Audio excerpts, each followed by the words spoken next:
Bonjour, bonsoir, hello, lounge lizards. Welcome to episode 42 of the Legions Lounge, very special edition, international edition. None of those languages that I just used are used by our guests, but I just thought I'd throw it in because it just came to my mind right off the top of my head. And you think from using Apple products, you would know every bienvenue, right? Like it becomes like every time you start up a new Apple product, it gives you hello in every language. Right. So I should know all that, but I don't. A special episode at a special time on a special day. Bill couldn't be here with us today. He is enjoying some time with some friends of his. It sounds like a great time. I won't go into it. I'll let him talk about it if he wants to.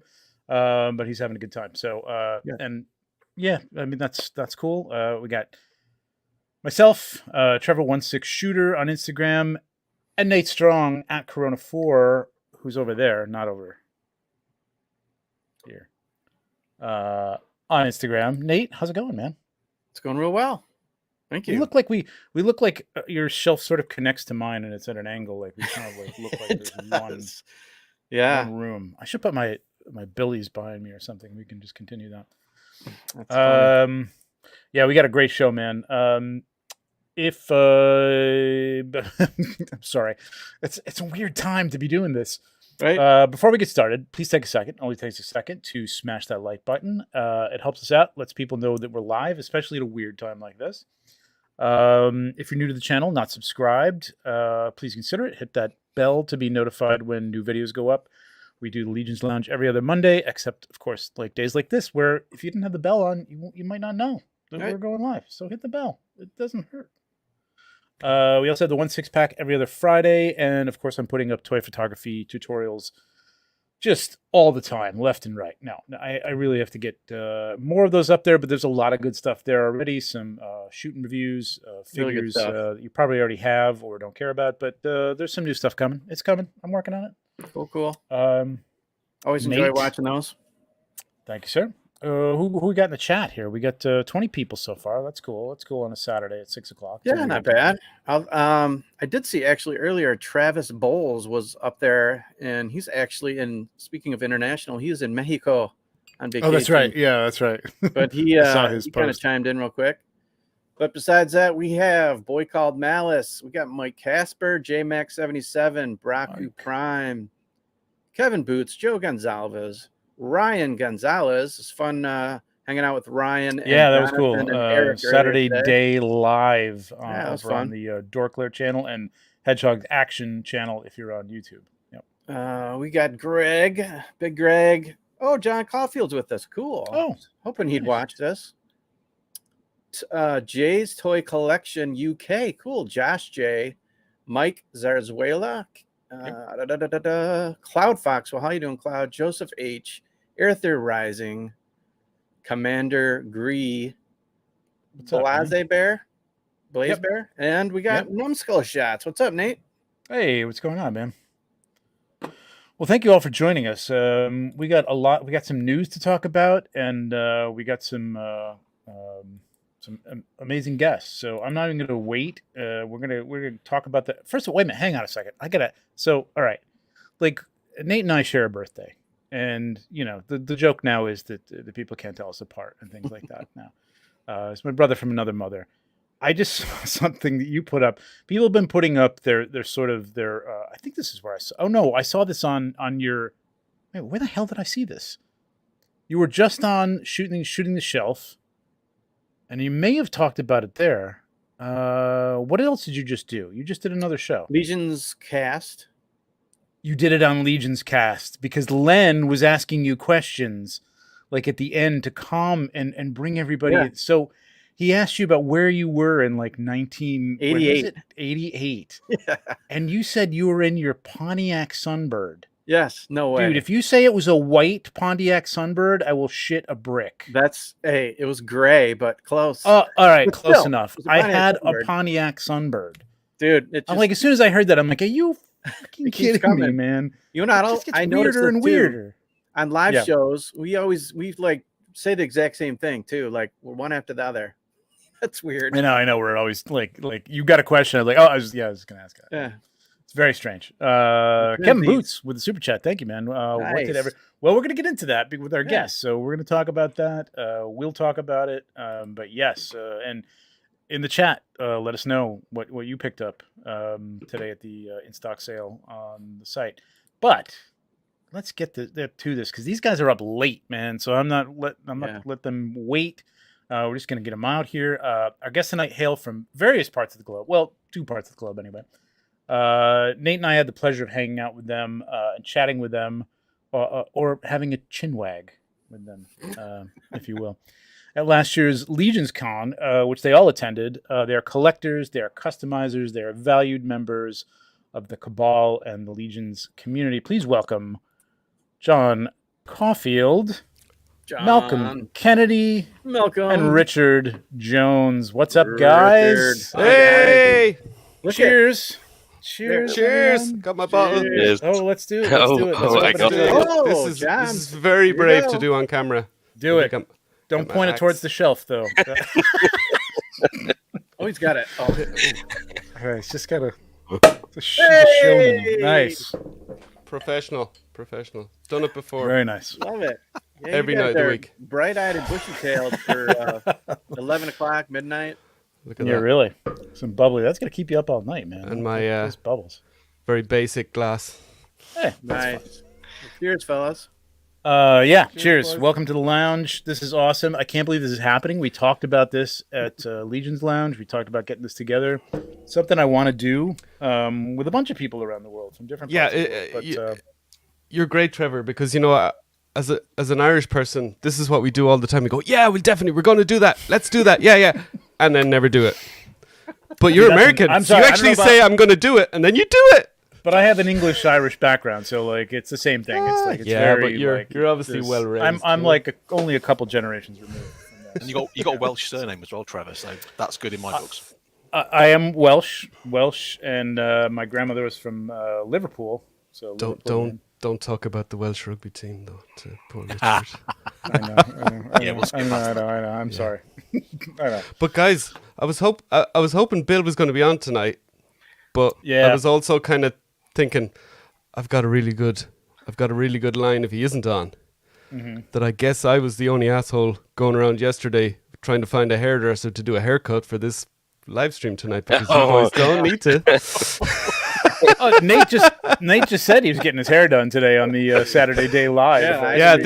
You have all this hair, you're just trying to compensate. Yeah, we gotta moisturize. We got softeners to put in and things like that. We do have a good shiny photo from Legion's Con of a bunch of us baldies all together. That's right. There's a lot of upside down heads in Legion's Con. There was. Well, this is awesome, guys. Welcome. I'm going to go around and just say who you are, where you're from. And, I mean, a lot of these people know who you are. You're in the Cabal. You're all valued members of the Cabal, like I said. You're all customizers, collectors, and you're all at Legions Con, which was awesome. So, John, tell us a little bit. You're in Luxembourg, which is between France and Germany and Belgium. Beautiful country. See the American non-geography. Right in the middle there. So there's borders everywhere. There's even a spot where you can be you can be in like 3 countries at the one. Oh, really? Place. Yeah. Schengen. Oh, I thought you were kind of in the middle. I thought you were like the donut hole of all 3 of those countries. Yeah, but there's a part where Germany and France meet, and then Luxembourg's in there, and there's a part up the north where Belgium and Germany meet. Yeah, so I didn't know. Beautiful country. Beautiful. Exactly. Yeah. So I was very lucky to meet a nice woman from Luxembourg. She came to Ireland to do her part of her university teacher training. She needed to work in a foreign country, so she couldn't find a good school to teach in Scotland. So she ended up in my hometown in Ireland, which is on the west coast, a town called Athenry in Galway. And she ended up working in a hotel as a kind of part-time job with my best mate in the kitchen, and of course, like all good Irishmen, he brought her out to the pub and the nightclub, and we got chatting, and here I am. So I moved to Luxembourg in 2008, and here since, well settled, 2 kids, so everything's cool. And so is the I was looking at this, is the language, it's Luxembourgian now. Like Luxembourgish. Yeah, so it's Luxembourgish. So it's a kind of close-ish relation to German with a lot of French vocabulary. Weird. So there's 3 official languages here: French, German, Luxembourgish. English works in a lot of situations as well. Oh, really? Okay. I was just going to say. More so than we'd say if you're in the middle of France or Germany. Well, Germany's pretty okay for English too, but right. Yeah, but I so you speak picked it up pretty much from being married to a. Yeah, and especially when the kids came along, because now it's all the time in the house, both languages. Oh yeah. Wow. Yeah, so she speaks Luxembourgish to them. I speak English, and that's wild. I gotta say, it. I mean, it's not that there aren't Americans who speak many languages. Yeah, sure. Several. But I mean, Spanish is a big language here now, and there's a lot more people who speak Spanish here now. But it is amazing how many people around the world just speak English so well. Yeah, and pick up other languages because you're so close to other places. If you go through the school system here, you're 3 languages at the end of it fluent by default. My kids learn in school through German. Then it switches to French at some point. They're already learning French. They only kind of start learning English in high school here, but most of them are fluent. It's amazing. Right. Yeah. And Malcolm is from the UK. What part of the UK are you from, Malcolm? England. I'm from a city called Birmingham. Once upon a time known as the second city. I think there's a bit of debate about that these days and whether Manchester takes over. But the Shelby family. I don't. No. I actually, the Peaky Blinders. Fucking blinded. It's not something I've actually watched, to be honest. Really? With you. Oh, I know it's terrible. Love it. What is the second? Why was it the second city? London and then Birmingham. That's the big metropolitan places. Yeah, just to do with size and population and that sort of thing. So yeah. And you've lost it to Manchester. Well, there's debate about whether it's Birmingham or Manchester these days. Man, you gets everything, man. What the hell? So you so you were born there? Did you move there? Are you always lived in Birmingham? No, I was born in Cardiff in Wales. Okay. Yeah, nice. But very within my first year of life, my parents moved to Birmingham, so I consider myself from Birmingham. Yeah. Very proud of being born in Wales, though, I was going to say, Cardiff, Wales, from what I've heard, I've not been there, I really want to go, is beautiful. You've got a lot of, party town. No? I mean, it's pastoral, right? It's beautiful. Yeah. I went to and university. You've got ancient structures and things, in the equal or... I've been to Stonehenge. I mean, I guess they've changed it since. We just had discussion on the 1-6-pack the other day. Because I told the guys, I'm like, listen, there's 2 highways on either side of Stonehenge. It's not that great. It's like going to Disney World now or something. It's really weird. Hey, everybody thought Anthony, what's going on, man? Hey, Anthony. But Cardiff shows off, but nobody wants to see that. The Cardiff Giant and all that stuff. I mean, it's beautiful. Oh yeah. Yeah, very cool. And Richard, where are you from? Originally from Wales. Two Welshmen. Nice. The Isle of Anglesey. So that's a huge island off the coast of North Wales. Oh, right. Wow. Yep. And now living in Bristol, in England. I've been for about 20 years now. And where's Bristol in relationship to things that we know? Think of London and then head west for about 2 hours. I've been west. 2 hours west. Okay. Stratford upon Avon is north, right? It is. And then Oxford is also north, right? It is a little bit, yeah. Literally, London and north and west, or no? No. So if you just literally, are you anywhere near the? This is horrible. This is pathetic. But are you anywhere near the Lake District? No, thank God. Okay. It's extremely wet up there. Is it really? Yeah. No, I'm all the places you mentioned. I'm probably closest to Stonehenge. Oh, you are? Okay. Yeah. All right.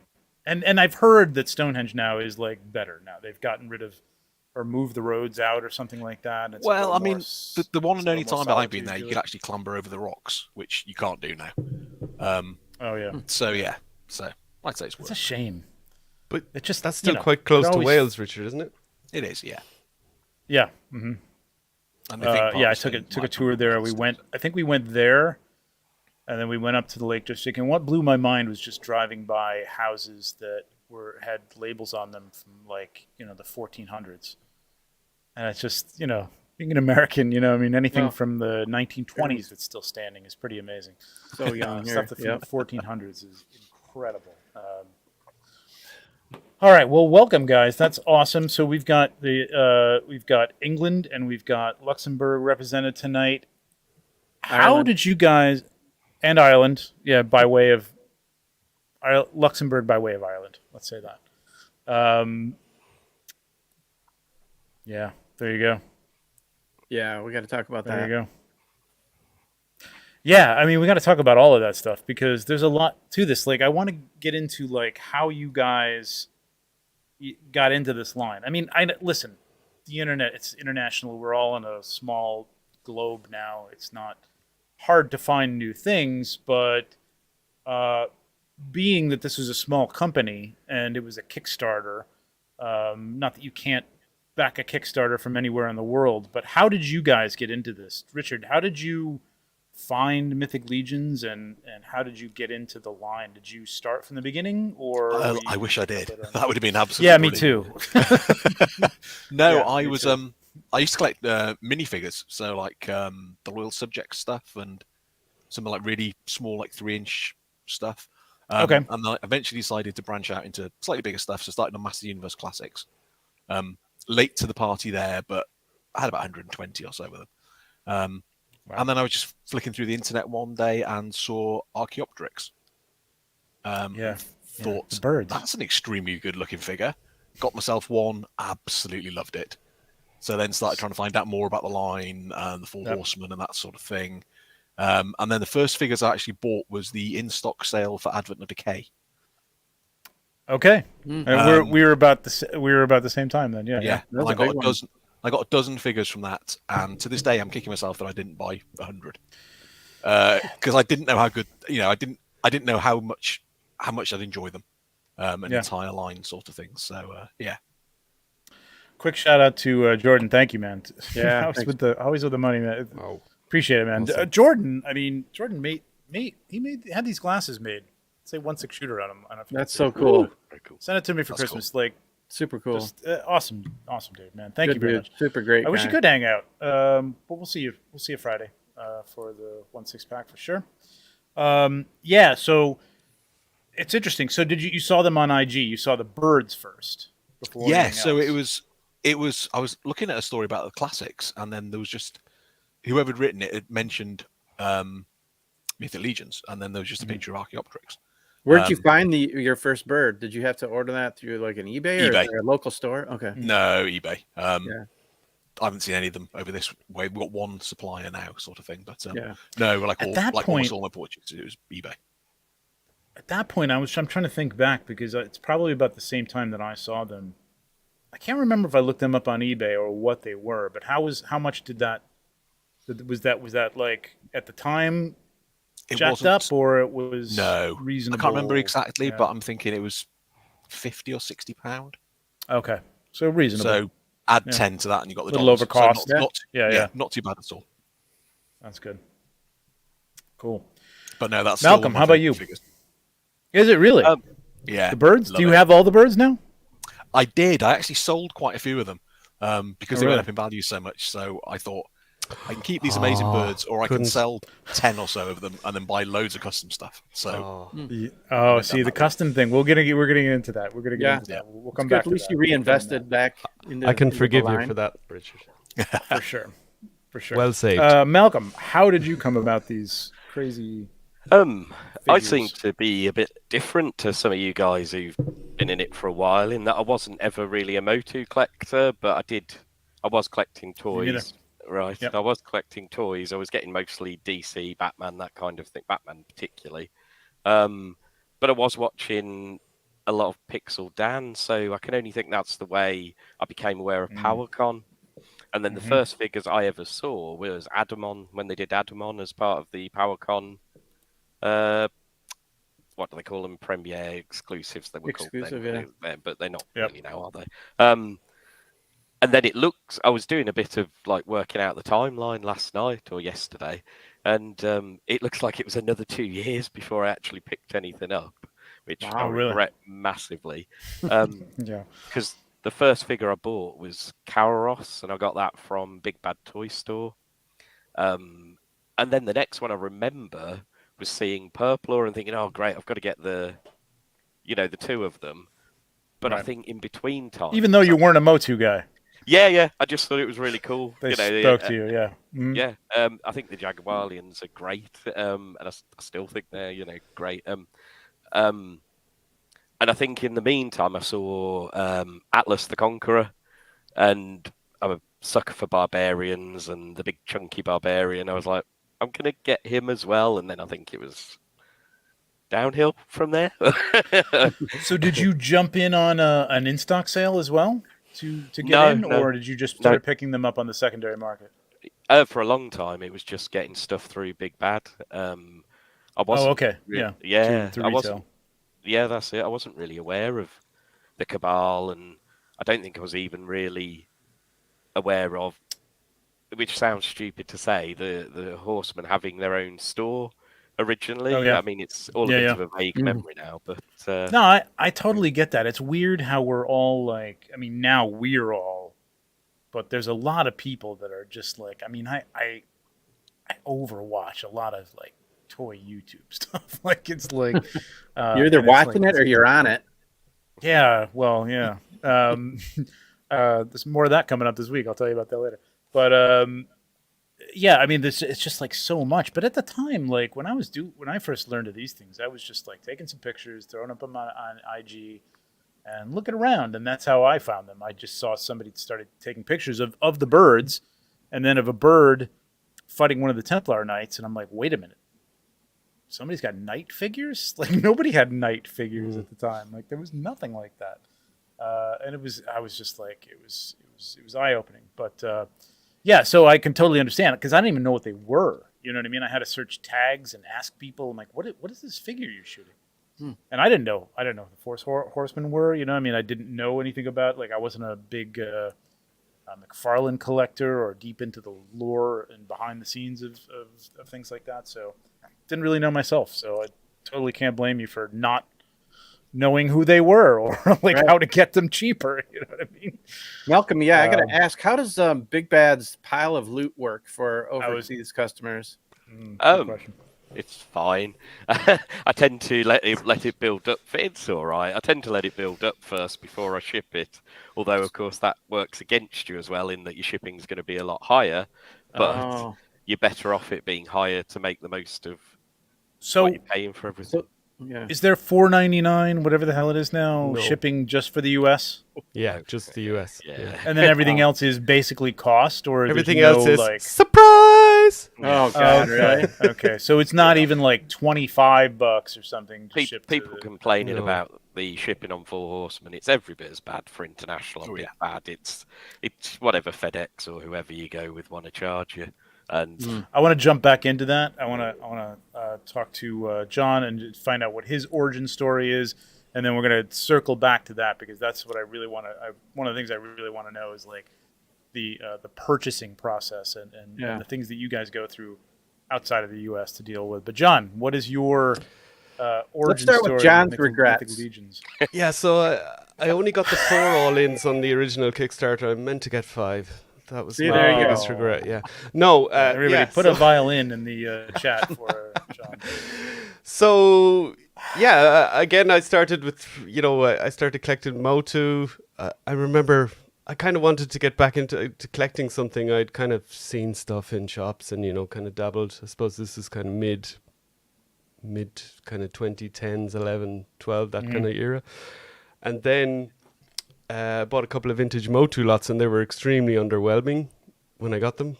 It was like, okay, these are the figures I remember as a kid, but they were, I think, you imagined you had the Motu Classics as a kid. That was kind of what you thought they were, you know, and when you got the vintage ones, I mean, there's a nostalgia attached to them, but as figures, I was like, woo.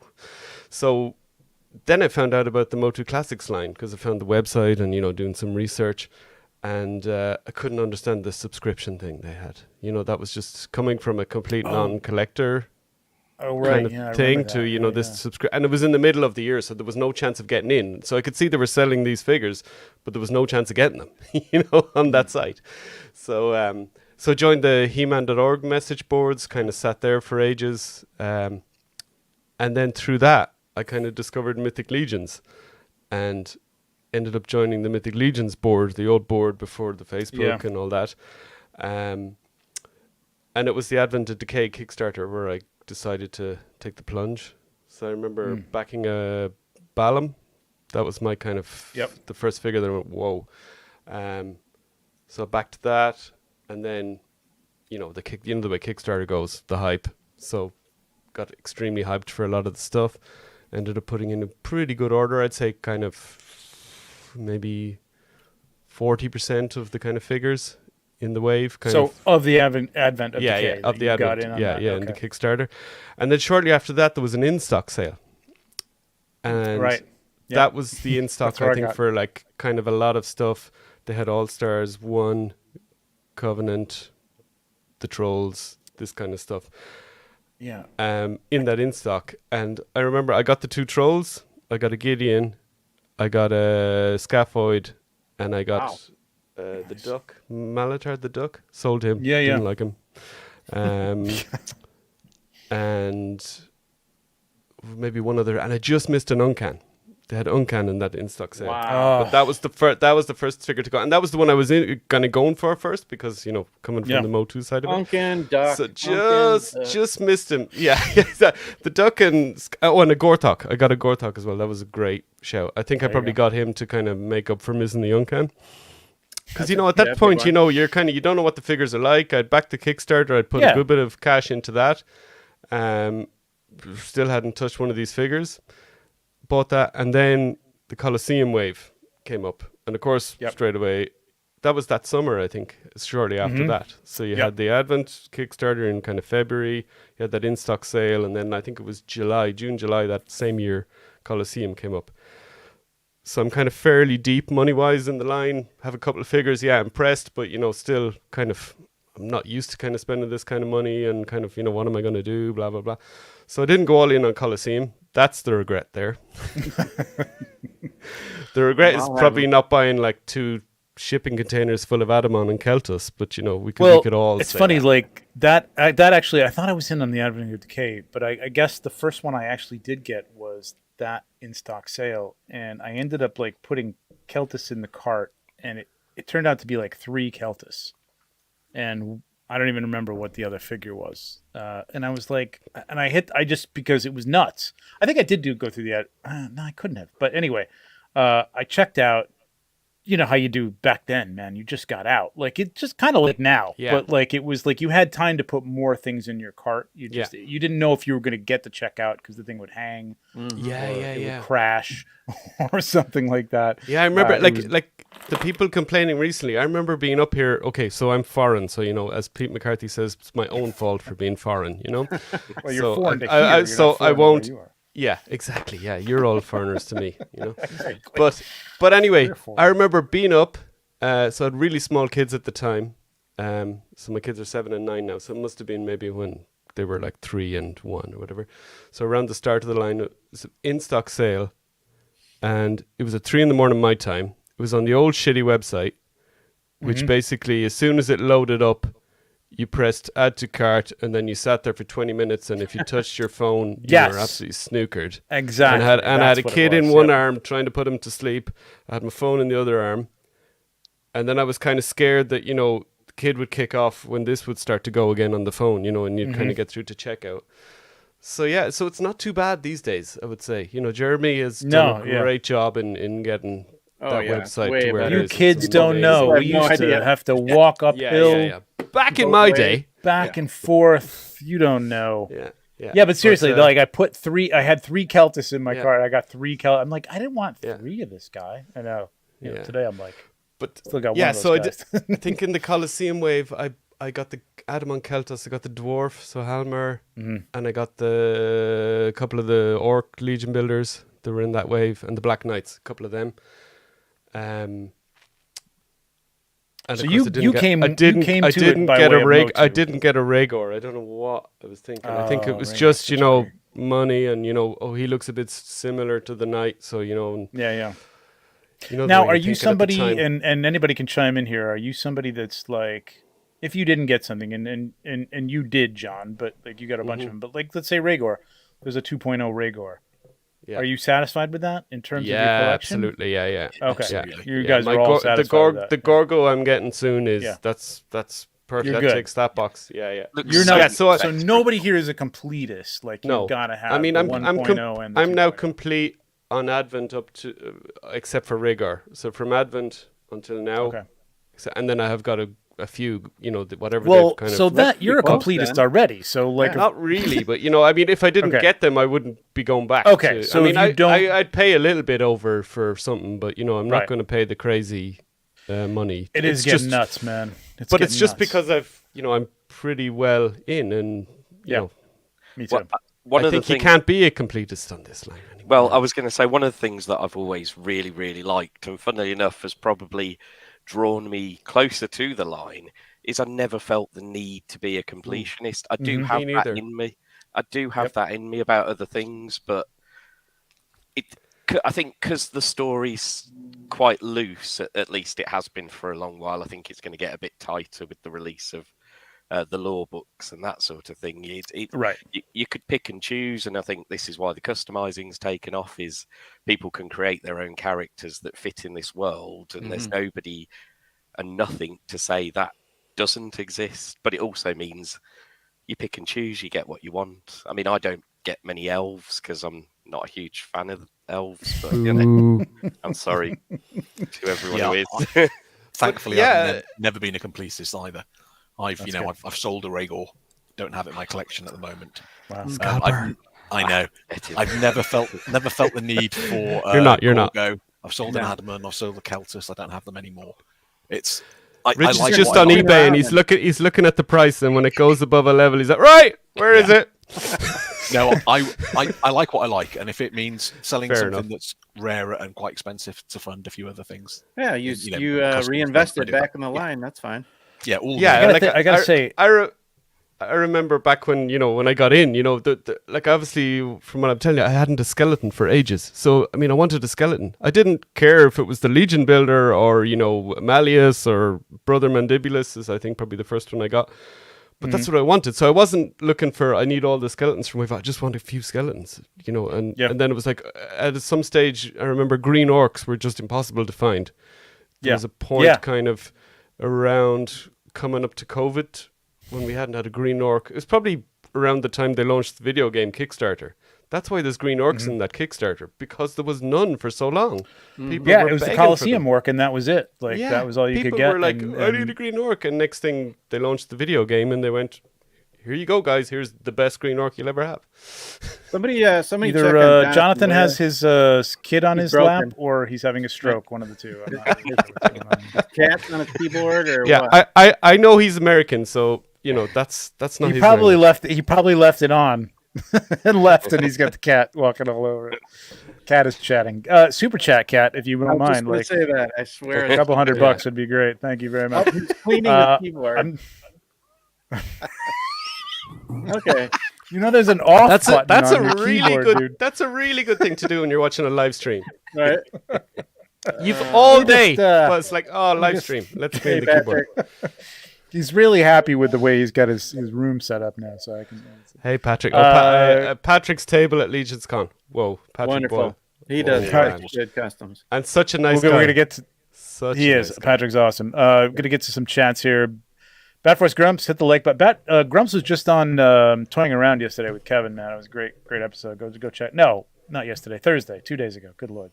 That was great. Great seeing Grumps on there. Cool. Kevin, he remembers that. He remembers that old site, I think is what he was talking about. And exactly, John. That was the thing. Like, it wasn't a matter of, like, things going fast. It was things going too slow. Like, it took forever to get to your cart. Like 4 hours, and they put up a social media post going, the site is actually just loading stuff. Just wait.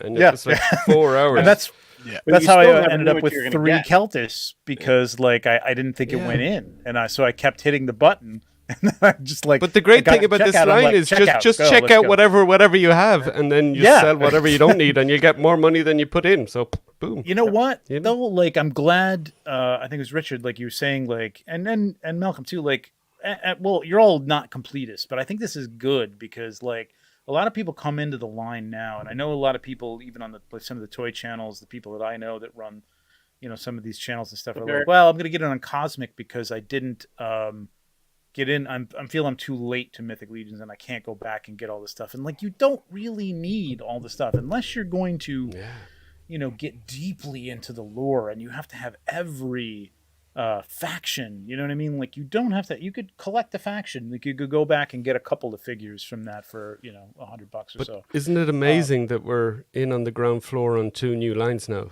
between Obscura and Cosmic? Yeah.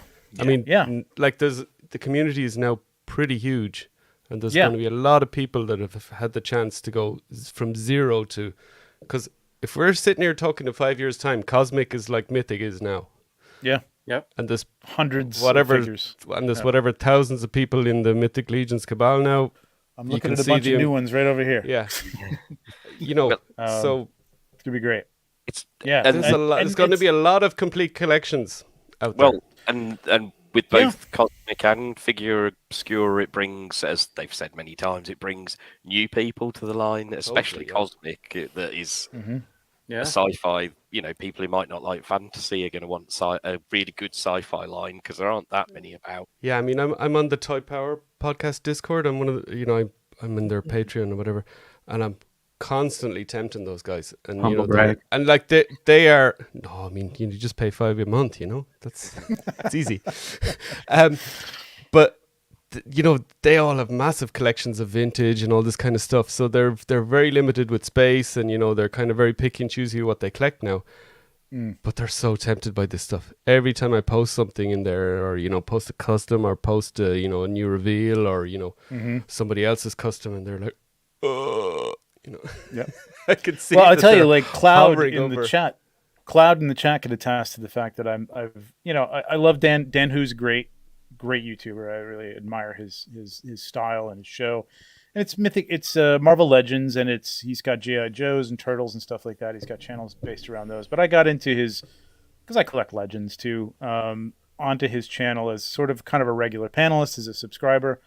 And Cloud and I discovered that we're like literally like a mile away, and now she's into Legions, and it's cool. Like, there's a lot of people, so I'm in that chat now, and Cloud and I are like I mean, if I was Cloud, I'd be hanging around the back of your house now, trying to see what's on your table. Right? Believe me, she's asking me every day if I've got this figured out. Yeah. But I've it's great. Like, Trevor, I think I left something in your house the last time. That's right. I've gotten her some figures that she was really looking for, and like, she's into the vampires. Like, that's cool. That's her thing. Like, with a few other ancillary figures and stuff like outside of that. But that's cool. That's the way you start, and I think you can continue to collect like that. You don't need to be a completist. It's not necessarily. You collect what you like. Yeah, is that it? There you go. Thank you, Jay. What's up, Jay? Jay's another one. Everything. Yep. Just want to say the Gwynflade, who's got to be from Wales. Gwynflade, right? Yes, that's definitely Wales. Got to be from Wales because there's very little vowels in there. First time watching the Lounge live. Absolutely love the show. Hi, Rich. It's Gwion. Oh, yes. No, Gwion's another one from North Wales. Nice. Oh, nice. Mythic Legions collector? Yes, and a very good painter as well. He's the one that does the awesome dwarves with beards that go red, then orange, then yellow. Oh yeah. Like some of the dark elves I've seen lately. Okay. Name is Gwyn too, as well. Goes by Gwyn. He goes by Hondax. No. Okay. Hondax. Okay. Yeah. Very cool. Yeah. Hondax, that's him. Hondax. I was wondering who that was. Yeah, I love that stuff. Well, welcome, man. Thank you. I hope you'll tune in some more. I know it's tough in the UK. Like, we go on at 9:00. It's like, forget about it. Like, but hey. Oh, yeah, but it's my Wednesday morning little kind of chill out between different stuff. Because I work from home. There's a lot of people on the West Coast here who. What? What's wrong with Tuesday? Why does it take you to Wednesday? But you're actually on Wednesday, my time. He likes to wait for the live are you chat Monday? to come Oh, back you're on. Monday night, are you? Yeah. Monday night. Yeah, we're Monday. Hang on, Oh, this sorry, is Legion's so Lair, it's yeah? Tuesday. Am I on the wrong show? Oh, Get out, sorry, get out, Rich. get out. Were you supposed to be on? Who is your least favorite? No. This Yeah. is my favorite However- Legions show, and I'm not just saying it because I'm on it. It's Oh, awesome. thank you very much. Oh, that's It nice.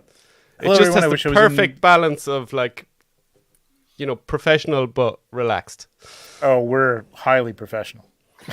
Yeah, look. I actually want to get your microphone. We got to talk about microphones afterwards because my sound. I gotta up my sound, man. I gotta fix that up. But hello, everyone. I wish it was in Mythic Legions when Keltis was released. Yeah, I know you and a lot of people. Don't worry about it though, man. Like, I mean, the Keltis stuff for people who are new, the Motu tribute stuff is not going to be reissued, but you can get a lot 2.0s. I think we're going to see. Old man Kyle! Bring up Oh that, my god! Oh, Bring my up legend. Wow, custom, we made John. it. We made it before he had to go to bed. How great is that? That's awesome. You are coming to the Fury clan, old man Oh, Kyle. look at this. Yes. Look at this. That is old man Kyle Fury right there. Fury Kyle. Well, it's a work in progress now, I must say, because it still looks a bit funny. So But- cool. Yeah. It's nothing like Kyle, but it's Well, cool. Just quick aside about that. So, you know the way he always has this thing on my wife's going to kill me? He's like, I'm going to cut you. This is kind of his. And I got this Catchphrase. torso from Wolf King, where they have the thing with the two daggers in. Oh yeah. Perfect. Yeah. That's going to be perfect for the custom. But the bloody beard is like covering the whole torso. It covers the it's pointless. So, You gotta so shave now that down. he's getting that big side thing. I'm sure he can do a bit cutting with that. A side thing. The side big pouch? huge side, that big. It carries his Mylanta. Where is it? Oh, it's over the other side. Yeah, it's the big Wolf King kind of blade. That's kind Oh, of yeah, got yeah. a couple of handles. I think Steve designed it maybe as well. Very cool. Yep. Cloud only started as vampires. Now I'm going for all 4 horsemen. You will be. I'm telling you. I've told Cloud this. It's like potato chips, man. You can't stop. I mean, I said when I started out, I'm like, the vampires are not for me. I'm not going to get the vampires. And Yeah, I got a that's my vampire. least. I got a vampire, and then I'm like, I have to have all the vampires. I love these vampires. Yeah. Now they're one of my favorites. So you never know. They're really, Uh, really Yeah, well done. I never had any interest in the dwarves at all, and now I've got about 20. Oops. It's Yeah. just ridiculous. And I hear a lot of people say that with the elves, and I think you're undercutting the elves, man. The elves are pretty damn cool. I mean, now you got a moose, and you got 2.0s, and who knows what's coming down the pike, man. The moose is The best. moose is fantastic. Speaking of which, let's just jump real quick over to news, because I meant to do news, but I really wanted to get to talk to you guys. So I do want to talk about some stuff. What? There you go. Need some dwarves on the antlers. There's no moose over there in anywhere, right? I mean, is there moose? No, in you need Europe to go up. anywhere? You need to go up to where Thomas and And Emil Emil are. are I don't know from, if it's moose or. Do they have moose reindeer. though, or elk? I think they have elk. It could be elk. It could be elk. But I I think think it's- I think it might be the same potato, thing. potato. We just call it elk. Yeah. I think elk are different. No, there are different elks, but I think Let's have a Okay, separate alright. episode to discuss. Yes, With well, them we'll bring on the board. Swedes on. Yeah. We'll bring 2 Swedes on and 2 Swedes in 1 cup. How many can you have in this? episode at some We point. could maybe 2 Swedes get and 1 everyone. We could get everyone in 2 Europe Swedes and that's 1 into con. it. But I do want to talk about the in-stock sales. So I'm not even going to bring up a picture of this. We all know what's on there. We had the here. the Furious 4, and we had, there you go, the Furious 4, and we had the Uncone one up there, which is still the Uncone one because I guess that was copied over to Why not? the new Yep, packaging. confirmed. But that's awesome. Like, I mean, honestly, like it's a funny thing, but like it's a cool stuff like that. Like you can't buy because This when you is make a the mistake, it's like Furious 4. that's the best thing. There you go. Yeah. Oh, the Furious 4 from Legions. So I did Yeah. a picture. I posted on the Cabal maybe a month or 2 ago. I completely broke it apart and I Yeah, took that a was picture on great. a white sheet and I said, "Here's all the parts you get with the set." It's There amazing, you go. and it's still in the bag because I said I knew the individuals were coming. Right. So I said, okay, I'll see what I get with the individuals, and then I'll see if I'll bother using that for customs or put it back together. Yeah, I'm kind of sorry I opened up. Well, I opened up one. Yeah. And I'll take the cat, and I'll probably buy one of these. You know, I ended up buying 2 of each of those, and just one unknown one because I think I bought 5 unknown. Yeah, I have your picture. I bought your print, the awesome. That's right. You know, around the table. So I have that hanging up over there. You can't see it here, but and I'm going to put a little shelf underneath it, and then I'm going to put the figures on it. Oh, that's cool. Nice. And then I'm going to Did you have them sign it while you were there? Not the print. I did the box. I'm not ruining your print with those guys' signature. Jesus. Yeah, no, they didn't have the best markers to begin with. I paid good money for that print. Next year, like whoever, you know, if there's a tribute to anyone or anything, like you want anybody to sign anything, bring your own marker because there's some. That's what I did. They just wear out after a while, and I had Steve signing mine, and it was like you won't have the problem this year of carving into the box. You won't have the problem this year of bringing your own marker, and then you can't find Pete McCarthy because he's socializing somewhere. I know, right? Yeah, so you got all the other 3, and they're all signed your box, and you're going around with and it's like, where's Pete? Where's Pete? Well, they're done. They're last year's news anyway, so it doesn't matter. Well, unless you're exactly. Unless you're going to bring your Furious 4 back, caribou and reindeer in Lapland. There you go. Yeah, there you go. I don't think you get moose outside of Canada and North America. Because I'm a geek, I've just Googled it, and apparently you do. Oh, do you? Where? Unless Google has lied to me. So the Swedish owl apparently is the same species as the moose, just different names. Same family or what is it? Species, origin. I can't remember. Anyway. I just remember when I showed my wife the figure, and I was showing her that the horns come off. Whatever. And we got into a conversation about, you know, do they shed their horns or whatever. Yeah, they shed their horns like every year or something like this, and they grow back within 3 months or something. It's ridiculous. Yeah, so you'll see them walking around without, like, you could take the horns off. The only thing that I wish they had done is maybe given us something to plug in there, you know what I mean? Which would have been kind of cool. So, third-party people, like, there are. Yeah, there you go. I mean, what's a moose without horns? But, like, they do exist. So, cow moose. That's what it's called, right? Females are called cows, I think. I think females are called cows. Yeah, but I mean the males don't have horns though, or they shed all when they shed them. Right? I've actually seen some cool like drone footage or like almost like security cam footage of I saw that as well. Antlers. Like, it's wild to see that. Yeah, and then you see the picture of the guy in his front garden the next morning going, "Whoa!" Right? I'd love to find some antlers. It'd be amazing. So, what did you guys end up buying today, if anything? Did you buy, Richard? Did you buy anything today? My wife got to watch the replay. Yeah, I ordered so much that I had to get Malcolm to buy some of them for me because I went over. Wow, you went over the limit. Wow. So this is why I love that I've met these guys at Legions Con, because now we're in the chat and Richard's going, can you buy me extras? And I'm like, I'm really not crazy. This is crazy. Between me and Malcolm, I ended up getting 14 Pelvicus Bichottis, 11 Uit /Praetorians, and then 3 unknown ones. Dang. 20, 30 years from now, somebody's going to be looking at this video like, what the hell is a Pelvicus Bishotti? Yeah. And just for Lord Stephen, you're going to get those figures. You're going to get the McCurran helmet. You're going to throw that away. Yeah. Because who cares about that? Yeah. Yeah. No, I have I have heads lined up for all of them.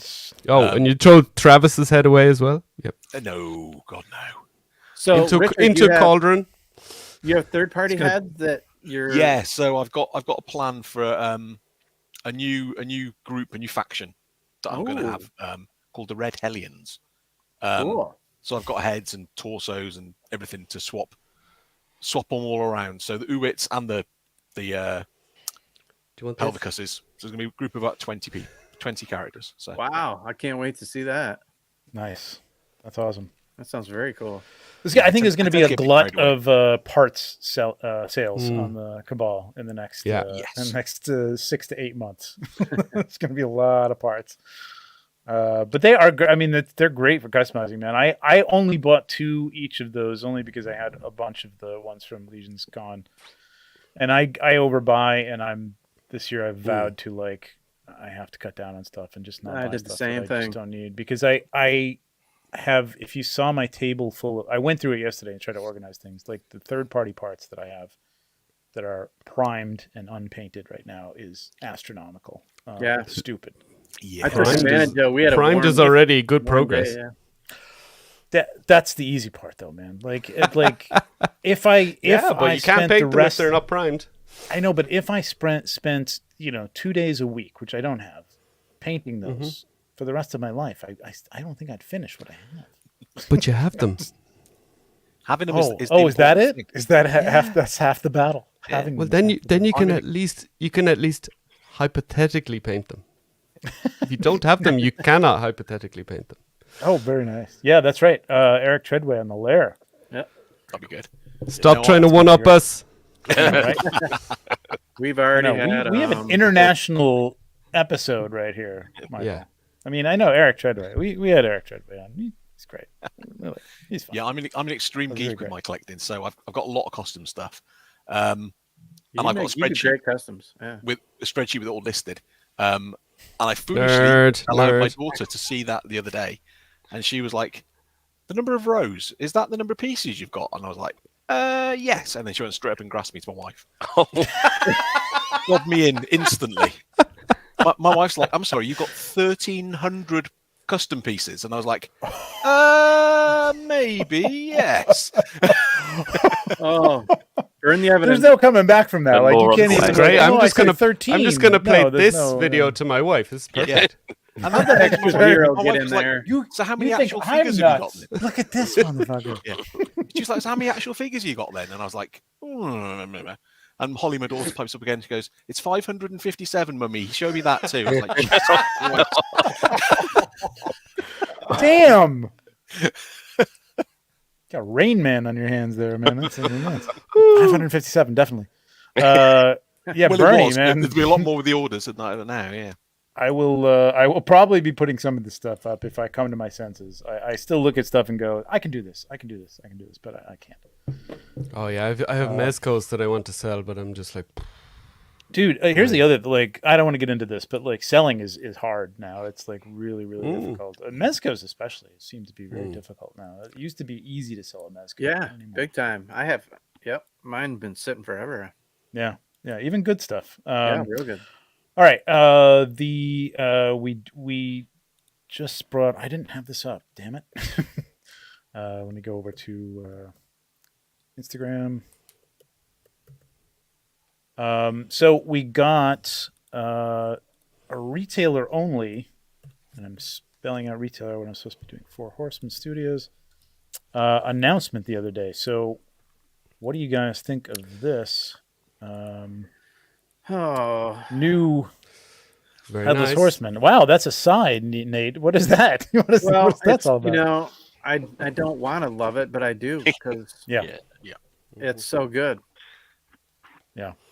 I've gotten myself into a bad habit with the figure obscura because I get rid of the boxes and everything. I'll buy one that I open and display and one that I keep nice and minty in box. I know that. Okay. Yep. Debatable. One to rock, one to stock. Yep. Yeah. So of course they keep doing this. Good line to do that with. Yeah. Right. Oh yeah. Far. Oh yeah. It's the only one I do it with. Is the figure obscura. But, well, you just need one for in box and this then. Yeah. This one. I need one to display as well. Do you though? Like, do you really like? I'm like, part of. I'm not part of the company, but like, I'll buy two. Go ahead. They got to pay me somehow. Is the box art going to be different for this? Will it reflect the green? I'd say so. Yeah. I would expect that they would. That Nate would be changing up the box art just like they did with the green. Krampus. Yeah. I don't know how far he'd be going with the interior images and stuff like that, unless he can. I mean, it's Photoshop. Like, he can go in and change out the colors of the capes and stuff like that. So it's gonna be cool. I mean, it's gonna be unique packaging as well. But this was a no-brainer for them. This was figure of the year on every decent toy website or one of the. Yes, exactly. Decent toy website is. But do I need another? Yes, I do. I really like the green. The green just shouts to me. It's just awesome. It's cool. So cool. And it's glow in the dark. Glow in the dark, man. Glow in the dark. Look at the eyes. No, box art is not confirmed. I do not know that for sure, but I would expect. Jesus Christ, I got to watch what I say, man. Good Lord, this is like inside information. It's flocked. No, I don't know that. It's metallic. Yeah, the box is flocked. Yeah. It's metallic. It actually has a pumpkin cutout that glows. There's a Bluetooth speaker inside that makes the horse sound. Right, the whole box glows in the dark. No, I don't know anything about the box, but I'm assuming that they would change it up. They did that with, I mean, it's deduction, man. They did it with Krampus, so they'll do it with us, I'm sure, to switch it up. But yeah, I mean, this is a great colorway, man. And everybody was talking about this, and everybody guessed that green if they were to do it. I'm surprised, like people were still like kind of not shocked, but like oh, they did it. Like like we kind of knew they were going to do it. They did it with Krampus, and it seems to be a thing that they will do again. I don't know if it will happen with every figure obscura, so don't pass on them thinking that there's going to be another version of them down the line that's equal or better. You know, you never know. You never know. I was maybe surprised they didn't change the color of the horse more. I mean, it's a black horse. Yeah. What can you do? But maybe they could have. I think the pushed mane, it in another direction. I think the mane and the hair's all a bit got green, green. Yeah. The hooves, the mane and the hair eye. has green. The hooves are green. New cloth goods. I mean, the thing is when you're making these I'm not things, complaining. No. I think it looks great. I mean, I think he kind of has to have a black horse. Yeah, that's what I'm saying. So they kind of had to do the other stuff more. Wow. I don't think it would look as evil if it was green or something like that, or something. I think that. But the pumpkin. Plus, I mean, that's a paint. Every time you do something like this, you have to send this over to China. Say, here's your paint sample, and then they have to create. They have templates and things like this, and Chris used the term the other day. I don't remember what it was, but they actually put the figure in like almost a template, a metal template, and spray, and they spray just the parts that need to be sprayed so they can go quickly. But if you've got something like this already in the bag, it's easy to just say instead of red, spray green, and then you're good. You're good to go. So yeah, I mean, I guess when this is your photo, yeah. So I guess this was plastic. It wasn't resin. This was all production. Figure stuff. There's some stuff coming up that's resin. Actually, it's interesting. I'm going to bring something up now. Well, because in a minute, even if it's painted in the studio, they could just use a headless horseman and just repaint it to show you this. Okay, maybe not the glow in the dark stuff, obviously. No, exactly. Well, it doesn't. This one didn't actually glow in the dark. This doesn't have the glow in the dark material on it. But that's kind of see-through green stuff. So. Yeah, so everything but the cloth goods, which is what we were waiting for from CJSM, and not that we're waiting. They turn things around. You're not dubbing them in here. No, but they're coming from Canada, and there's a lot with the shipment and getting things done. So that, he had the pattern done and everything for this. So this was on time. This was good. But I mean, there's a lot of times that stuff takes a lot of time to create a pattern, and sometimes the soft goods are tricky. But I got to tell you, I'm looking at stuff with soft goods now that's all in front of me, and there's new stuff, and it's amazing, and it's all here.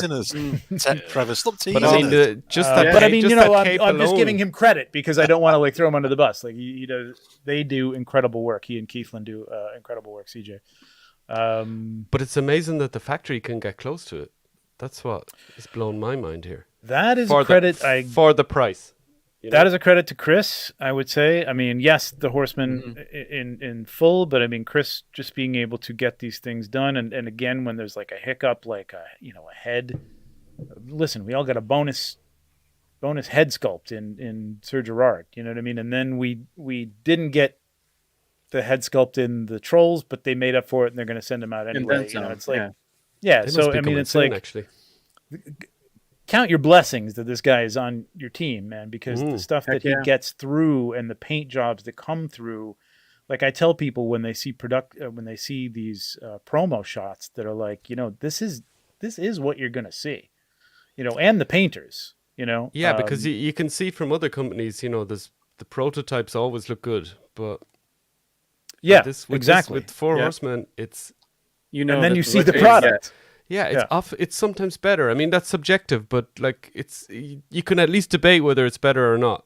With other companies, it's just like, well, oh God, I wish it was like the prototype, Yeah, and they have to know when to pull back on that stuff, and they have to know when they're painting it. Like, I remember hearing that comment. What can actually be done? I remember hearing that comment a few times, and it was bang on. It was like, we have to paint.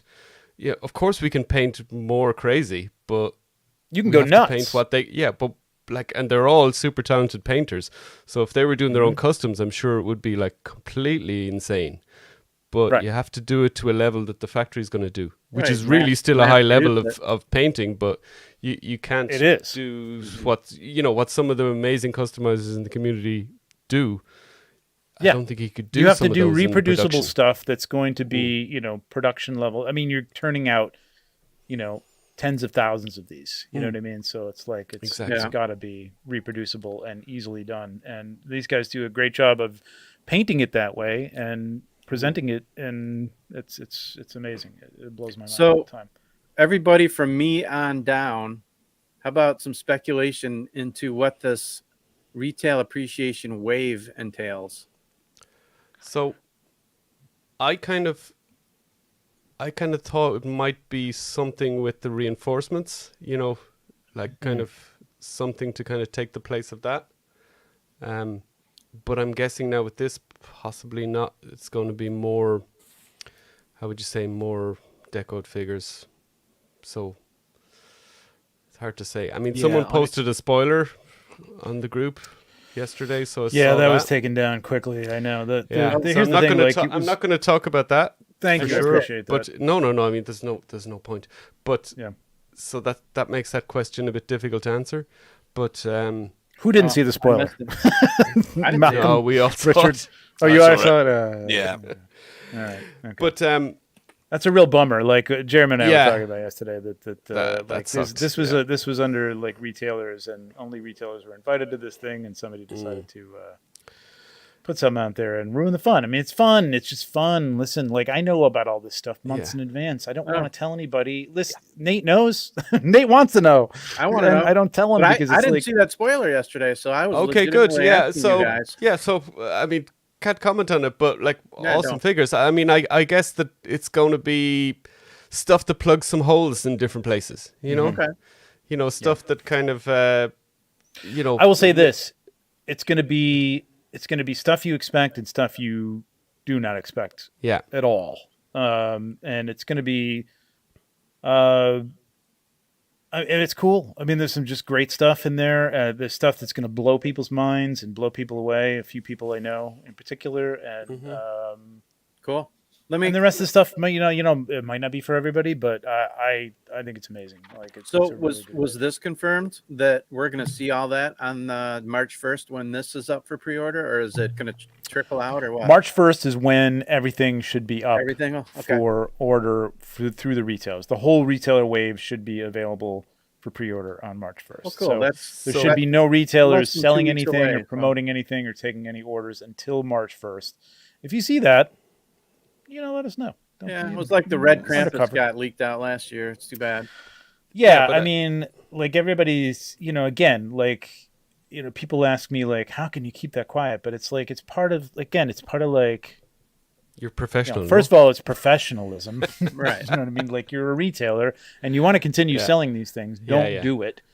Second of all, it's part of the fun, and it's the excitement that your customers are going to see, and like, like you didn't win anybody over there. You know what I mean? Like, it's like nobody's going to buy it from you. You just showed somebody, and then they showed somebody, and they showed somebody, and they showed somebody. So don't do that. Don't stop. Yeah, but I'm just excited. It's a wave. It's like, it's not just resellers having one or maybe two figures. It's it's a wave. Really, that's great.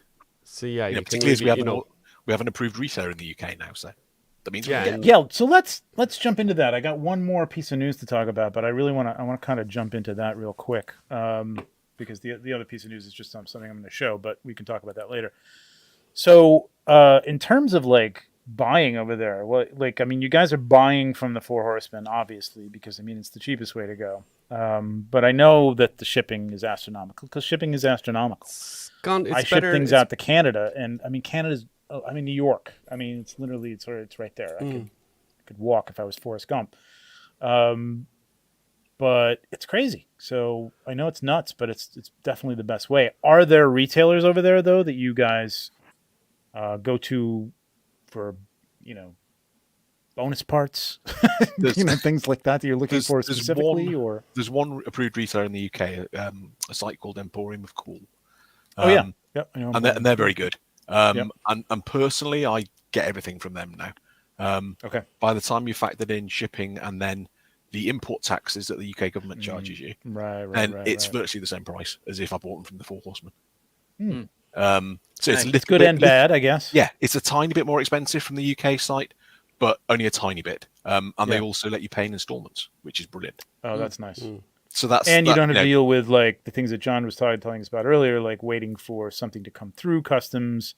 Yeah. And getting held up and all that stuff. Yeah. So that's cool. John, what about you? I mean, what I generally do is I order an all in usually. With the Necronominus, I ordered the 2-pack as well, because you can't get it. But and then there's lots of German retailers that are really good.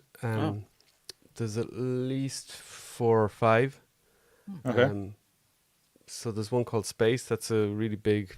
They sell I've heard of Space loads of figures.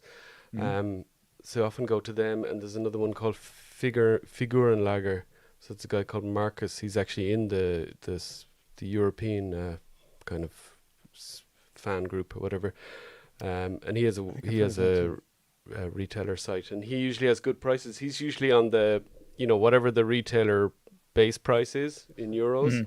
So it's usually a bit less than the whatever it is, the $49.99 over there. He might be 46, kind of direct, kind of. Whereas Space will be €50 for $50. That's the way they kind of work it. But it's much of a muchness. But the best thing about them is it's a big bad toy store thing. You pay when it arrives. Nice. And that's actually EU law. So you can't sell a pre-order. In general for those type of shops. There's some great consumer laws over there, man. Really good consumer laws. Very, very protected. Pain in the ass to businesses, but great consumer laws. I love it. Yeah.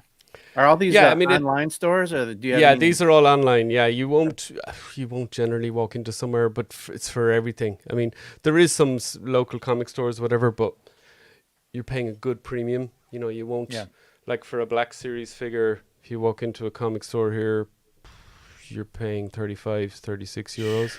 Wow. That's about $45 kind of ish for the basic. And even if you saw them in a toy show, like a kid's toy show that I've seen the other day, they were still 33,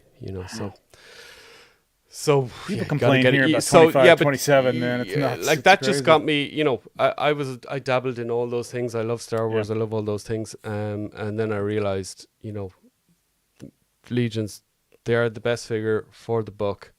And they are. I was always into fantasy. I mean, as a kid, I watched, shows on British TV that were always to do with kind of medieval stuff or, Robin Hood and all this kind of stuff. That was kind of my gig. Man. Robin Hood. Were you guys all into that stuff? Like, were you Robin of Sherwood? There was. Robin of Sherwood. I remember Robin of Sherwood. Yeah. I watched that during. It's on PBS over here. Yeah, I found it online somewhere during lockdown, and I kind of watched it one episode kind of every night or every time. My biggest disappointment in life was that Kevin Costner Robin Hood. Like, I wanted a great Robin Hood movie. I have a great story about that. What the fuck is this? I have a great story about that. I'll get to that. Let me come back to you on that story. Boy Called Malice, $10. Thank you very much, man. You're always supporting us. The quality of 4HM figs attest to their brilliance with the end-to-end process of toy making. Great show as usual, gents. Curious about the trials and tribulations of being a fan across the pond. Yeah, we're going to get into that for sure. We're touching on that now in terms of buying the stuff. So, John, you said you do actually buy an all-in from the Four Horsemen. Yeah, and then you will I look at the wave and go, okay, what's there for customs? What might be there for, Often you just think, okay, will I stock up on a couple of these figures, and they might be good trade bait down the line, or something or other. I've done that. For example, I've done Seba from Planetary Dog Toys. Yep. Yeah. So I got loads on the Arthur wave back in the day, and he obviously hadn't got that much, and he was looking for some figs, and basically I traded a load of my extras with him for parts. Oh. That's great. And he gave me a super deal on the parts, which meant that I got loads of parts that I could kind of paint, and I'm thinking I got them for what I think I could kind of, then sell painted parts for that I would make a bit of cash off. Yeah, that was going to be another question of mine. Besides Saba, what other third party? Saba, Wolf King. But I mean, are overseas by you guys? Overseas. Saba is the only one I'm aware of, guys. Yeah, that's the only one. Two others. Prop Masters. Prop Masters in Spain is really good. I've got a lot. They got some really cool stuff. They also do commissions as well, Prop Masters. Oh. Okay. And then there's Mark Calvo as well, who doesn't but does some brilliant dwarf sculpts. I did a trade with Mark recently for some figures against some parts. I'm just waiting for them to arrive. So yeah, it was great meeting Mark at Legions Con. Oh, he's a good lad. Yeah. Richard, I'm just trying to get to you some of your stuff here. I want to hear about your John. I want to hear about your Robin Hood, because that Prince of Thieves thing just it destroyed my childhood. So it's one of my. So I was what age was the? What year was that? Was that 1990 or 89? It was something 90, like that. It was like 1990. Anyway, so I was born in 79, so I was to say 11 or whatever. My sister was she's 15 years older than me, and she was a nurse, and she trained in Dublin, capital city in Ireland. So I was from the other side of the country. So I was up to visit her, and she was bringing me to the cinema. And I mean, you know, everything was Robin Hood, Prince of Thieves. Bryan Adams was number one for I don't know how many weeks in the charts. You know, so we went to the big cinema. We went to the big cinema in Dublin, sat down to watch Robin Hood, and I sat there and I was waiting for Costner to pop out, and he never did the whole movie. Oh, really? And then I was like, what the fuck is this? You know, and it was a good movie, but like, you know, it wasn't the movie I expected. There was another Robin Hood out at the same time, a British one. Oh. With I think Patrick Bergen was Robin Hood. Yeah. Really? Was it good?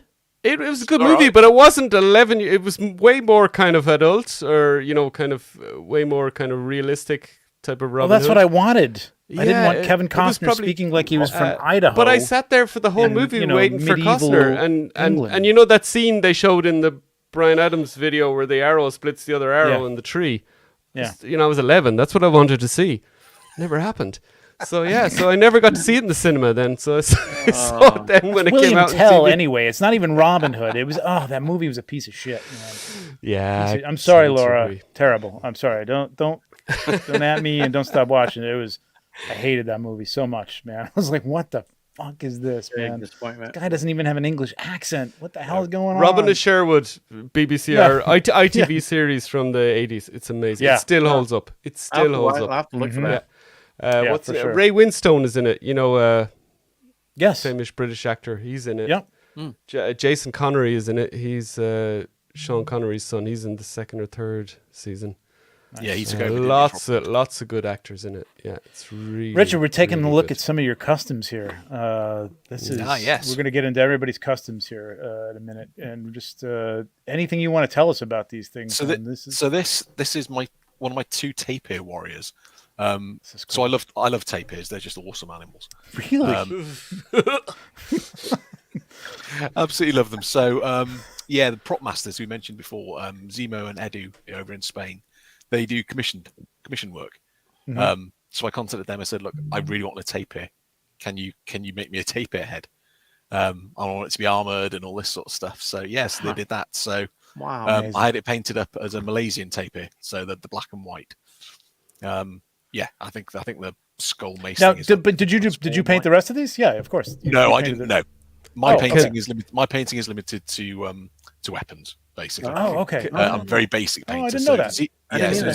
So Zemo at Prost Masters is a very good painter. So he paints. Are tapirs normally overweight a little bit? They are. Okay. They're can they kill you, fellas? Let's just say.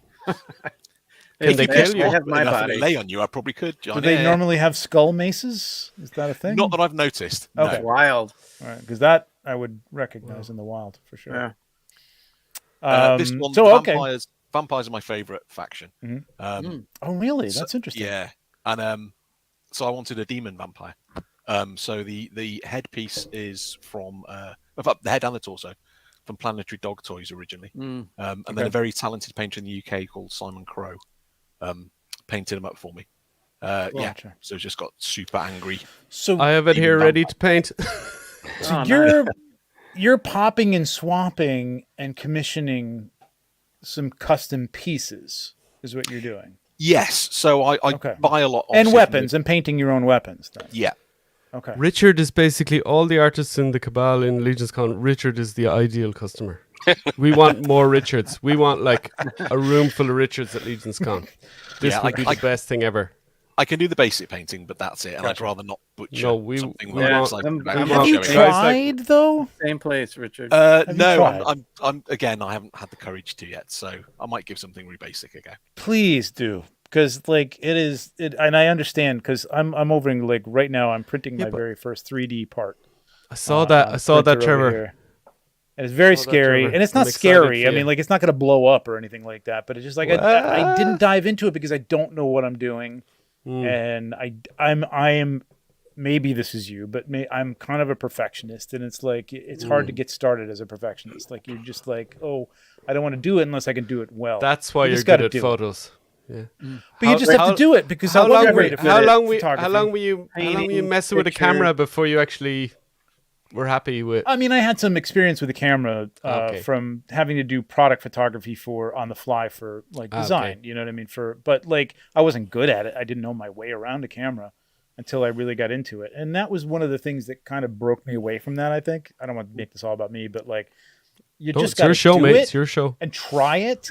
And like learn something about it. So like, I mean, you know that there's plenty of people here that are willing to like help out. And Richard, man, I think you can do it, man. I got two follow-up questions. One, Trevor, is this something you're printing out something that you created and sculpted? No, I'm not even to that point yet. Okay, man. I'm not sculpting anything. No, this is just a little gaming miniature that I created, but through a program. So it's not something I did, but believe me, like pouring liquid toxins into a bin and like setting it to go and like smell it, like it's just like I'm just like it's exciting. It's exciting. Yeah, it's very exciting. We'll see what happens. But Richard, I gotta ask. So when you're commissioning these customs, you've got the pieces that you want. Are you prescribing the color schemes that you want? I do tend to be quite prescriptive, yeah. Okay, so I know David Williams is in the chat, and David paints an awful lot of stuff for me, and he's always very accommodated. You have the vision. Then it's just that's cool. Yeah, and that's a huge first step, I think, in the painting. You can see what you want, so now it's just mastering a skill. A lot of it is having that artistic vision. And I did I did a couple of heads for Richard recently, and I didn't think you were too fussy, Richard. I mean, you said what you wanted, but you weren't like crazy. I expected, this line here, and I expected that I was going to be like crying over this thing. No, he's just, I wanted this color there and that color there, and kind of to look, this way. I was like, okay, I can. If anything, Richard, it gets you away from having, because like I deal with I do 1/6 stuff with other artists because 1/6 painting is like that's really daunting. Like, you know what I mean? Like that's like the level of detail that you have to get in eyes and things like that is insane. And like those guys will show me like, here's where it is. What do you think? And I'll be like,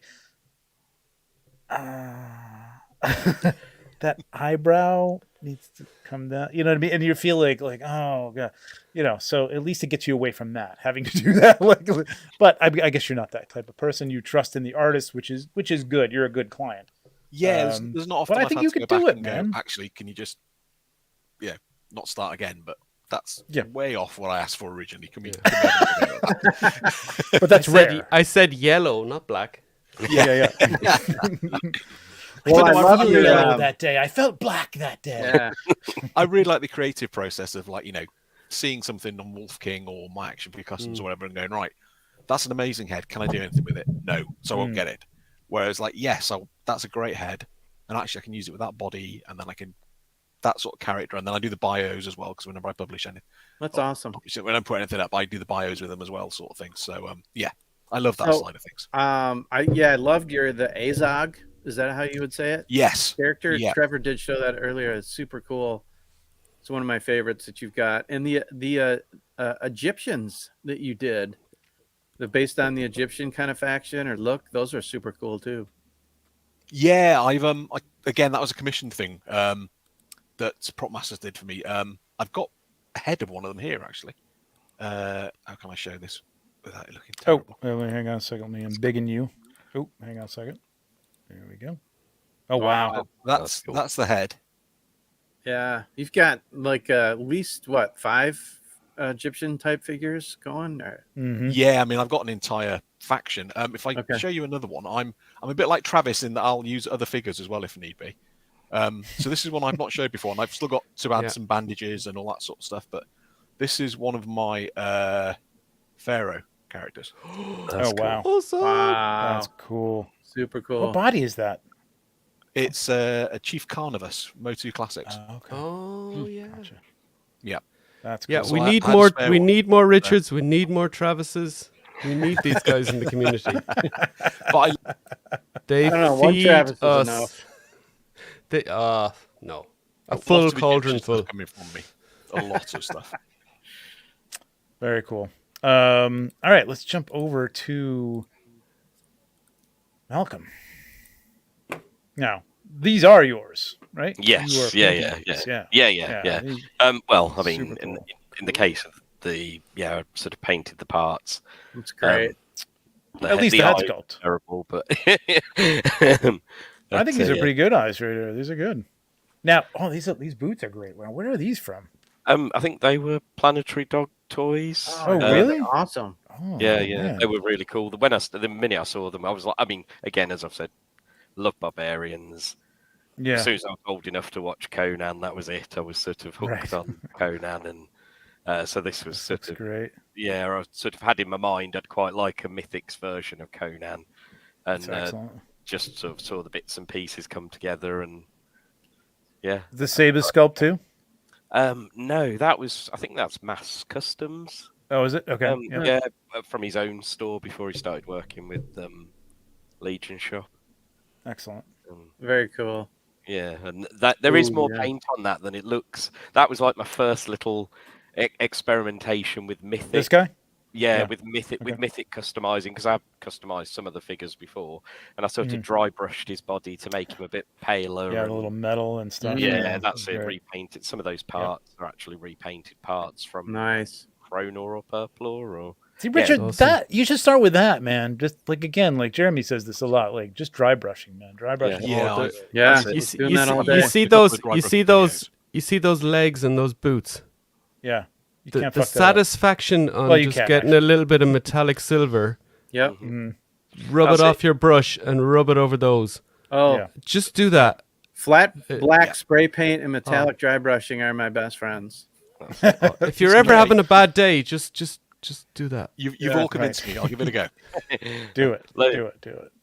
There is an art to it. I mean, like, you know, you can do it better than, but like you can just do it simply and it works. Generally, like that's how I started. But then you get to the point. Okay, that's still your basis. So I'll do that at the start. Yeah. And then I'll go back in later and I'll get my small brush and then I'll kind of tidy it up or whatever.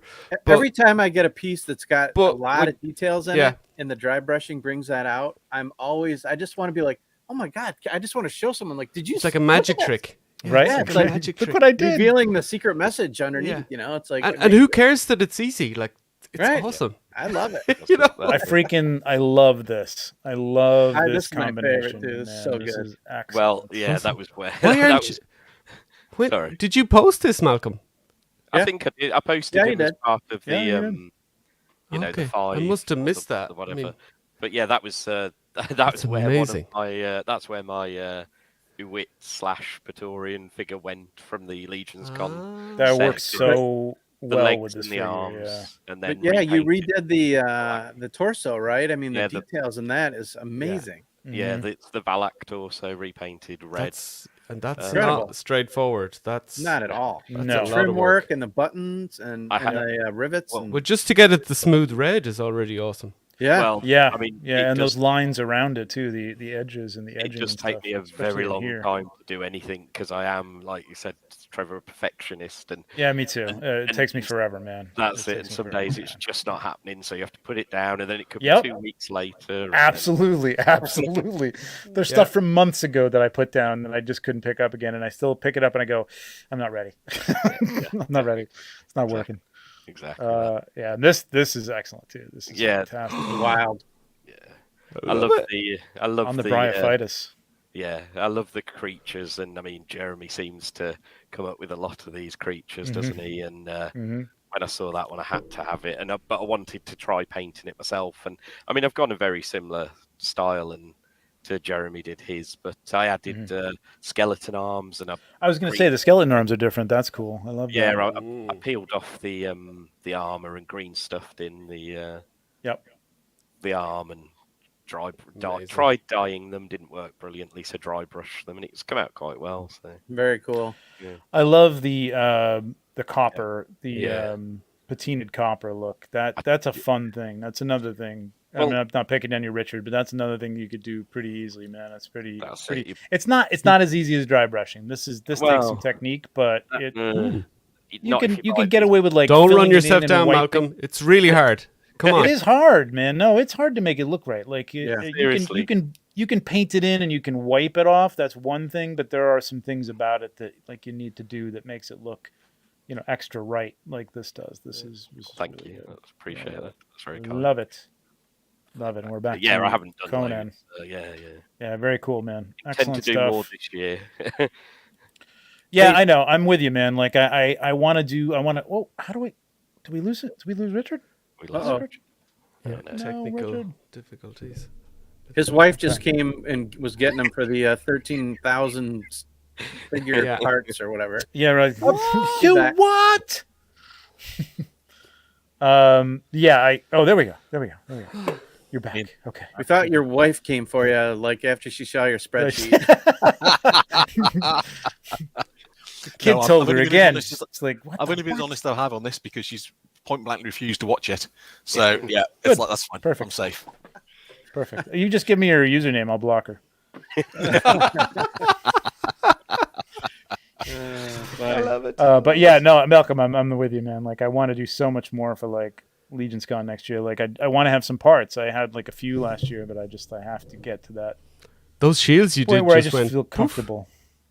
Yeah, some of them were good. The shield, like I'm better like Richard. I'm better with like weapons and metals and woods and stuff than I am. Oh, like, dude, I can do the flesh and stuff like that, but it takes longer. It takes longer. The picture killer, man. That picture you took where you'd painted your own barbarians, they looked fantastic. Yeah, with those were two of the good ones. Yeah. Those came out good. Amazing.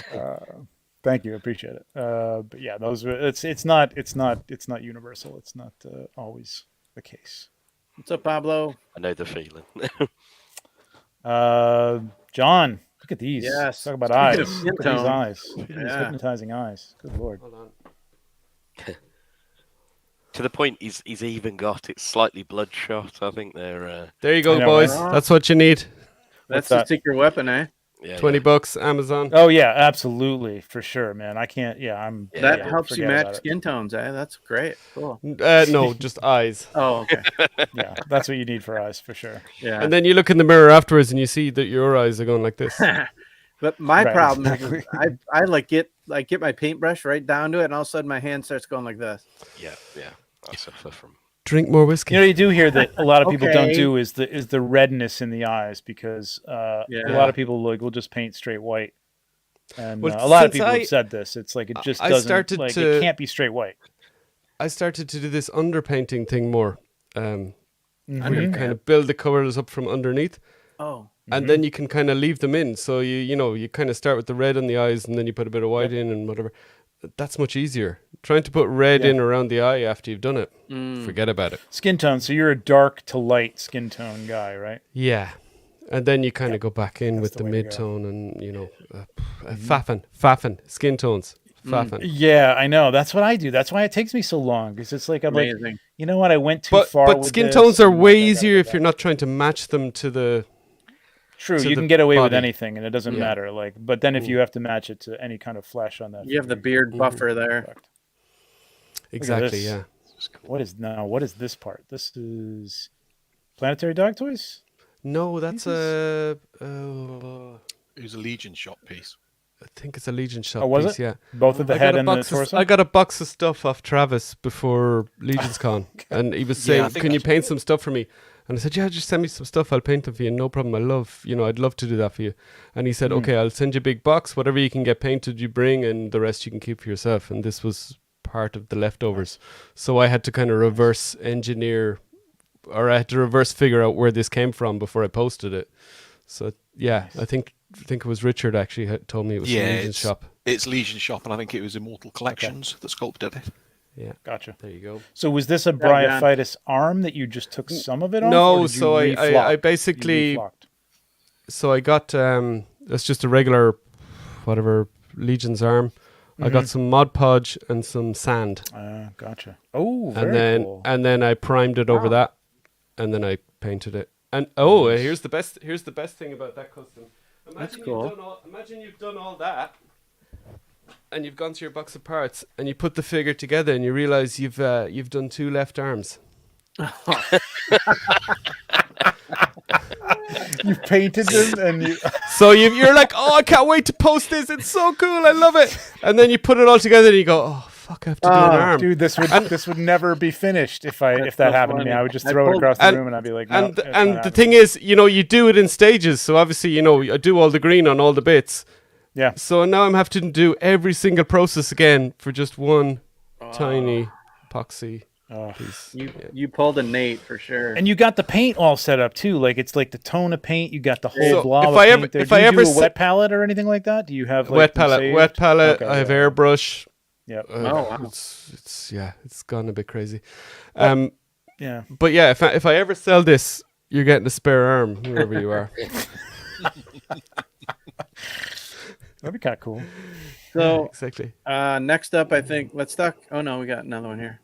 Yeah, we're just gonna take a look at a couple extra other ones here. I was gonna say your science. This is cool. Your science experiment here. Yeah. So that was again with the sand and glue. These miniature tufts. I love this. It's bits of glue and flocking. It's amazing. So did you have something in mind for this in terms of like imagery or like, I mean, because this looks like something that like it fell in battle, messy, it rotted, and it sat there and moss grew on it and things grew on the moss. It's like that that ham sandwich I left in the back of my fridge for. Oh shit! I forgot about that. Damn it, Jesus. Just cut around the mold. It's still edible. I maybe bring this with you, man, next year. Yeah, I would love to see this in person. Well, yeah, I might like to buy it. John, just say a superhero's holding it, and Trevor will buy it instantly. No. I need like a skeleton though with all this stuff on it though too. It kind of starts like this. So you get shield. I have a little Dremel. Big in you. I have a little Dremel, so just go crazy. Or you just scrape it up and I'll cut it and dig holes. Trevor, for your shields next year, remember magnet green stuff? Yeah, I know. Somebody told me about that. I don't know if it was you, but somebody else told me about it. Yeah, it was me. Yeah. That's yeah. So then what I'll do with this is I'll just prime it in black, let it dry. Then I'll probably glue some little bits of sand and whatever other crap onto it. Then I'll prime it. Shield. yeah. Somebody said that. I think Mark Calvo maybe said that to me. Oh, you're watching Last of Us on HBO, and I was like, it's a ham shield. Okay. No, I haven't seen it. Yeah, and then you put the crap on it, and then you prime it. Then you've got a plain black thing, dry brush it. Wash, dry brush, silver, wash, dry brush, stick stuff on, dry brush. Wow. It's like the thing, like you walk through, Legion's Con and you see stuff, and I'm like, I can do things, and I'm like, I could probably do that. But here's the point: I'm not going to, or I don't have time to. So I'm going to buy somebody else's stuff. Yeah, you know what I mean? Well, like, that's the thing. Point. Yeah, and it's like there was a day where I think that was the next time I painted after doing those 2 heads with the mad skin tones. So I'd spent 2 or 3 painting sessions, like this with the magnifying glass and the eyes and the skin tones, and I'm crying because it needs a bit more red, needs a bit more yellow, whatever. And then I was like, no, I'm just going to do this, and I have a big fat brush, and I'm just throwing stuff at it. That's fun. Amazing. Yeah, there's always that one eye that you fuck up, like it's just so many times. Outside. It just went outside. Or you do one and you think, okay, that's good, and then you do the next one, and that's absolutely amazing. But now the first one looks like Isn't ass. As good. But it looks double like ass because you've done the second one so good. Exactly. Whereas if you'd done the second one a little bit shit, the same as the first one, it'd be like, oh, they match. Woo! Exactly. It's exactly. And then you spend 2 hours trying to do the other eye and then you just paint over them white again, and you go home and you cry. Yeah. What you're that saying has is happened more than once. Mediocrity. Yes, exactly. Either be Eric Miller or like middle, you know, but don't be like me. Real just kind of. Yeah. So we can see Richard again. Phil with the $4.99 Braku Prime. Great show, fellas. Great hearing from our brothers from across the pond. Yes, absolutely. sir. And Braku, I got to talk to you about an opening for the show too, man, because even I'm getting a little tired of that one. So we got to do something. Is he a musician? No, he does. He did the. Didn't he do the opening for the Four Horsemen? Right? 4 Horsemen o'clock, right? Did he? Okay. Wasn't that Braku? Am I attributing it to someone? If so, it could be. Yeah, it could be. Yeah, it rings a bell. If you did. Yeah, that's great. Trick I use for rust: I drop a random super glue and press a piece of paper over it, then tear it back off when it dries. Yeah. That's a good one. I've seen that. I've seen that with like World War II models and stuff like that. Yeah, those guys get into rust like. Yeah. They're like, you know, Michelangelo with rust. Yeah, it's an art form. And Euler's is fantastic. Like his dios. If you don't follow him, man. Oh, the guys that go crazy on the dios, it's incredible. I've done a couple of just dios to take my photos, and I had plans to put one in detail, you know, so I did them that size. But they're a lot of work if you want to really do them well. Yeah.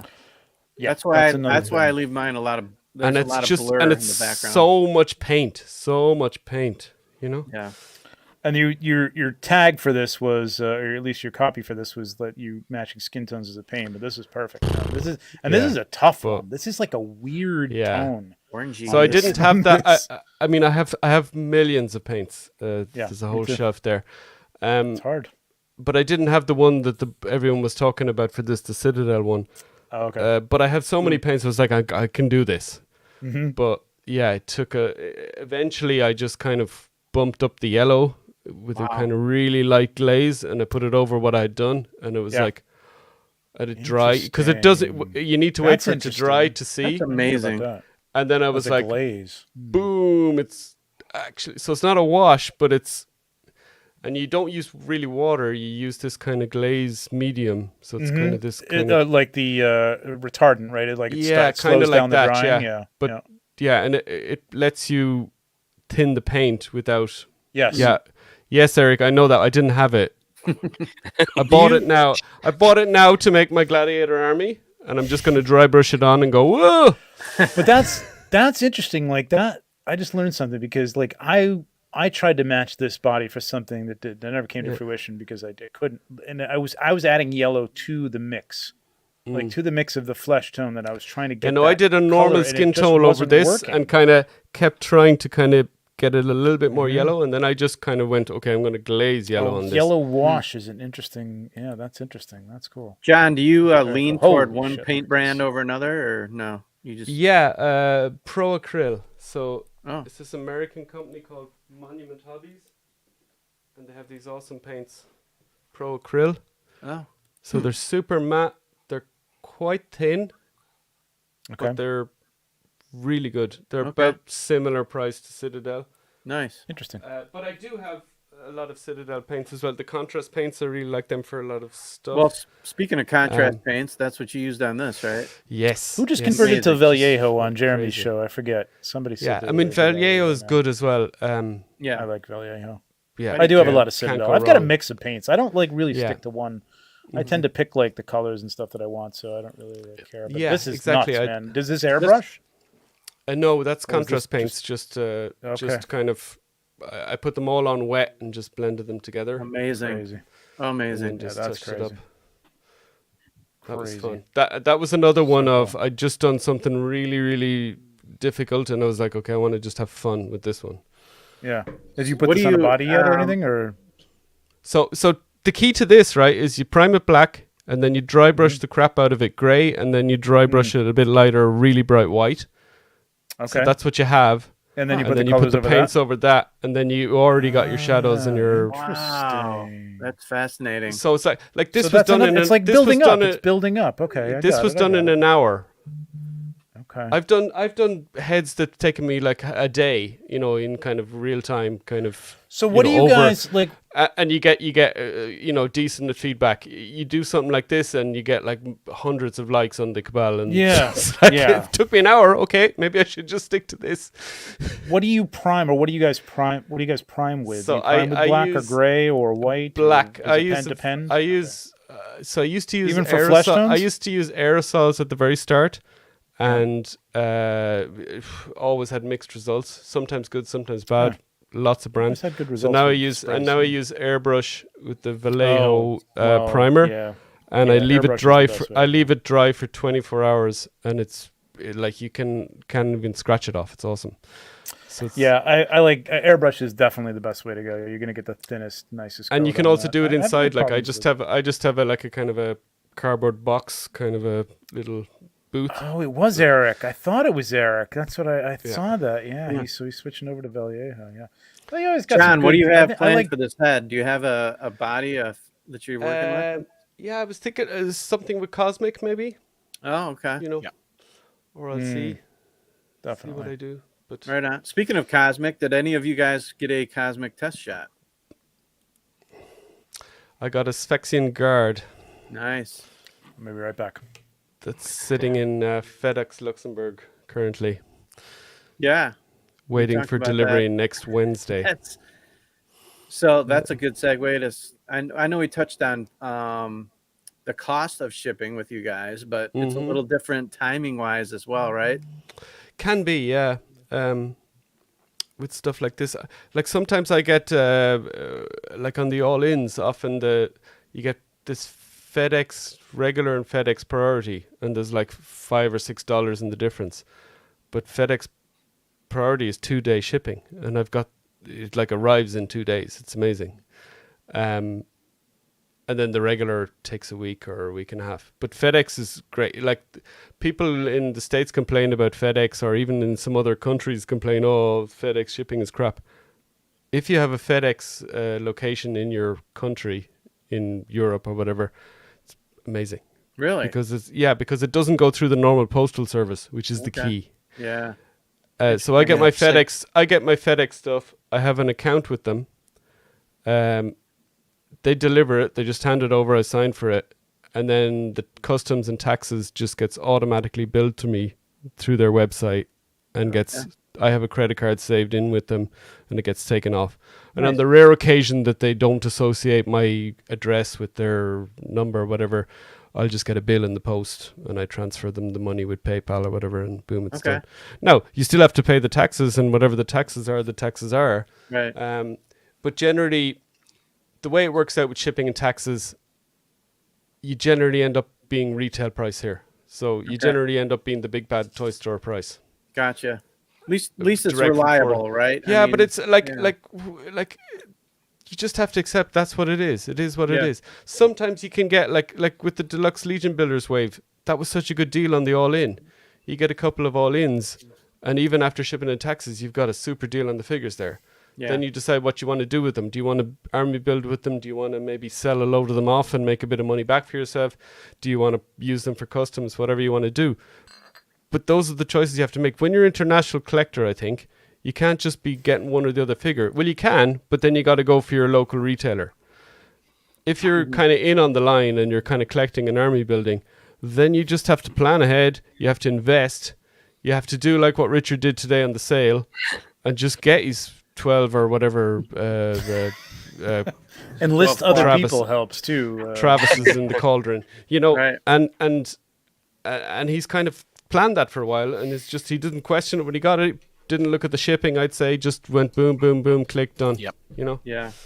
Yeah, I mean the deluxe builders and the reinforcements there, I still get those through 4 Horsemen because they're so cheap compared to the retailer prices. I mean the retailer prices here are like £45 for a reinforcement, where it's only £14 for a normal figure or more. Yeah.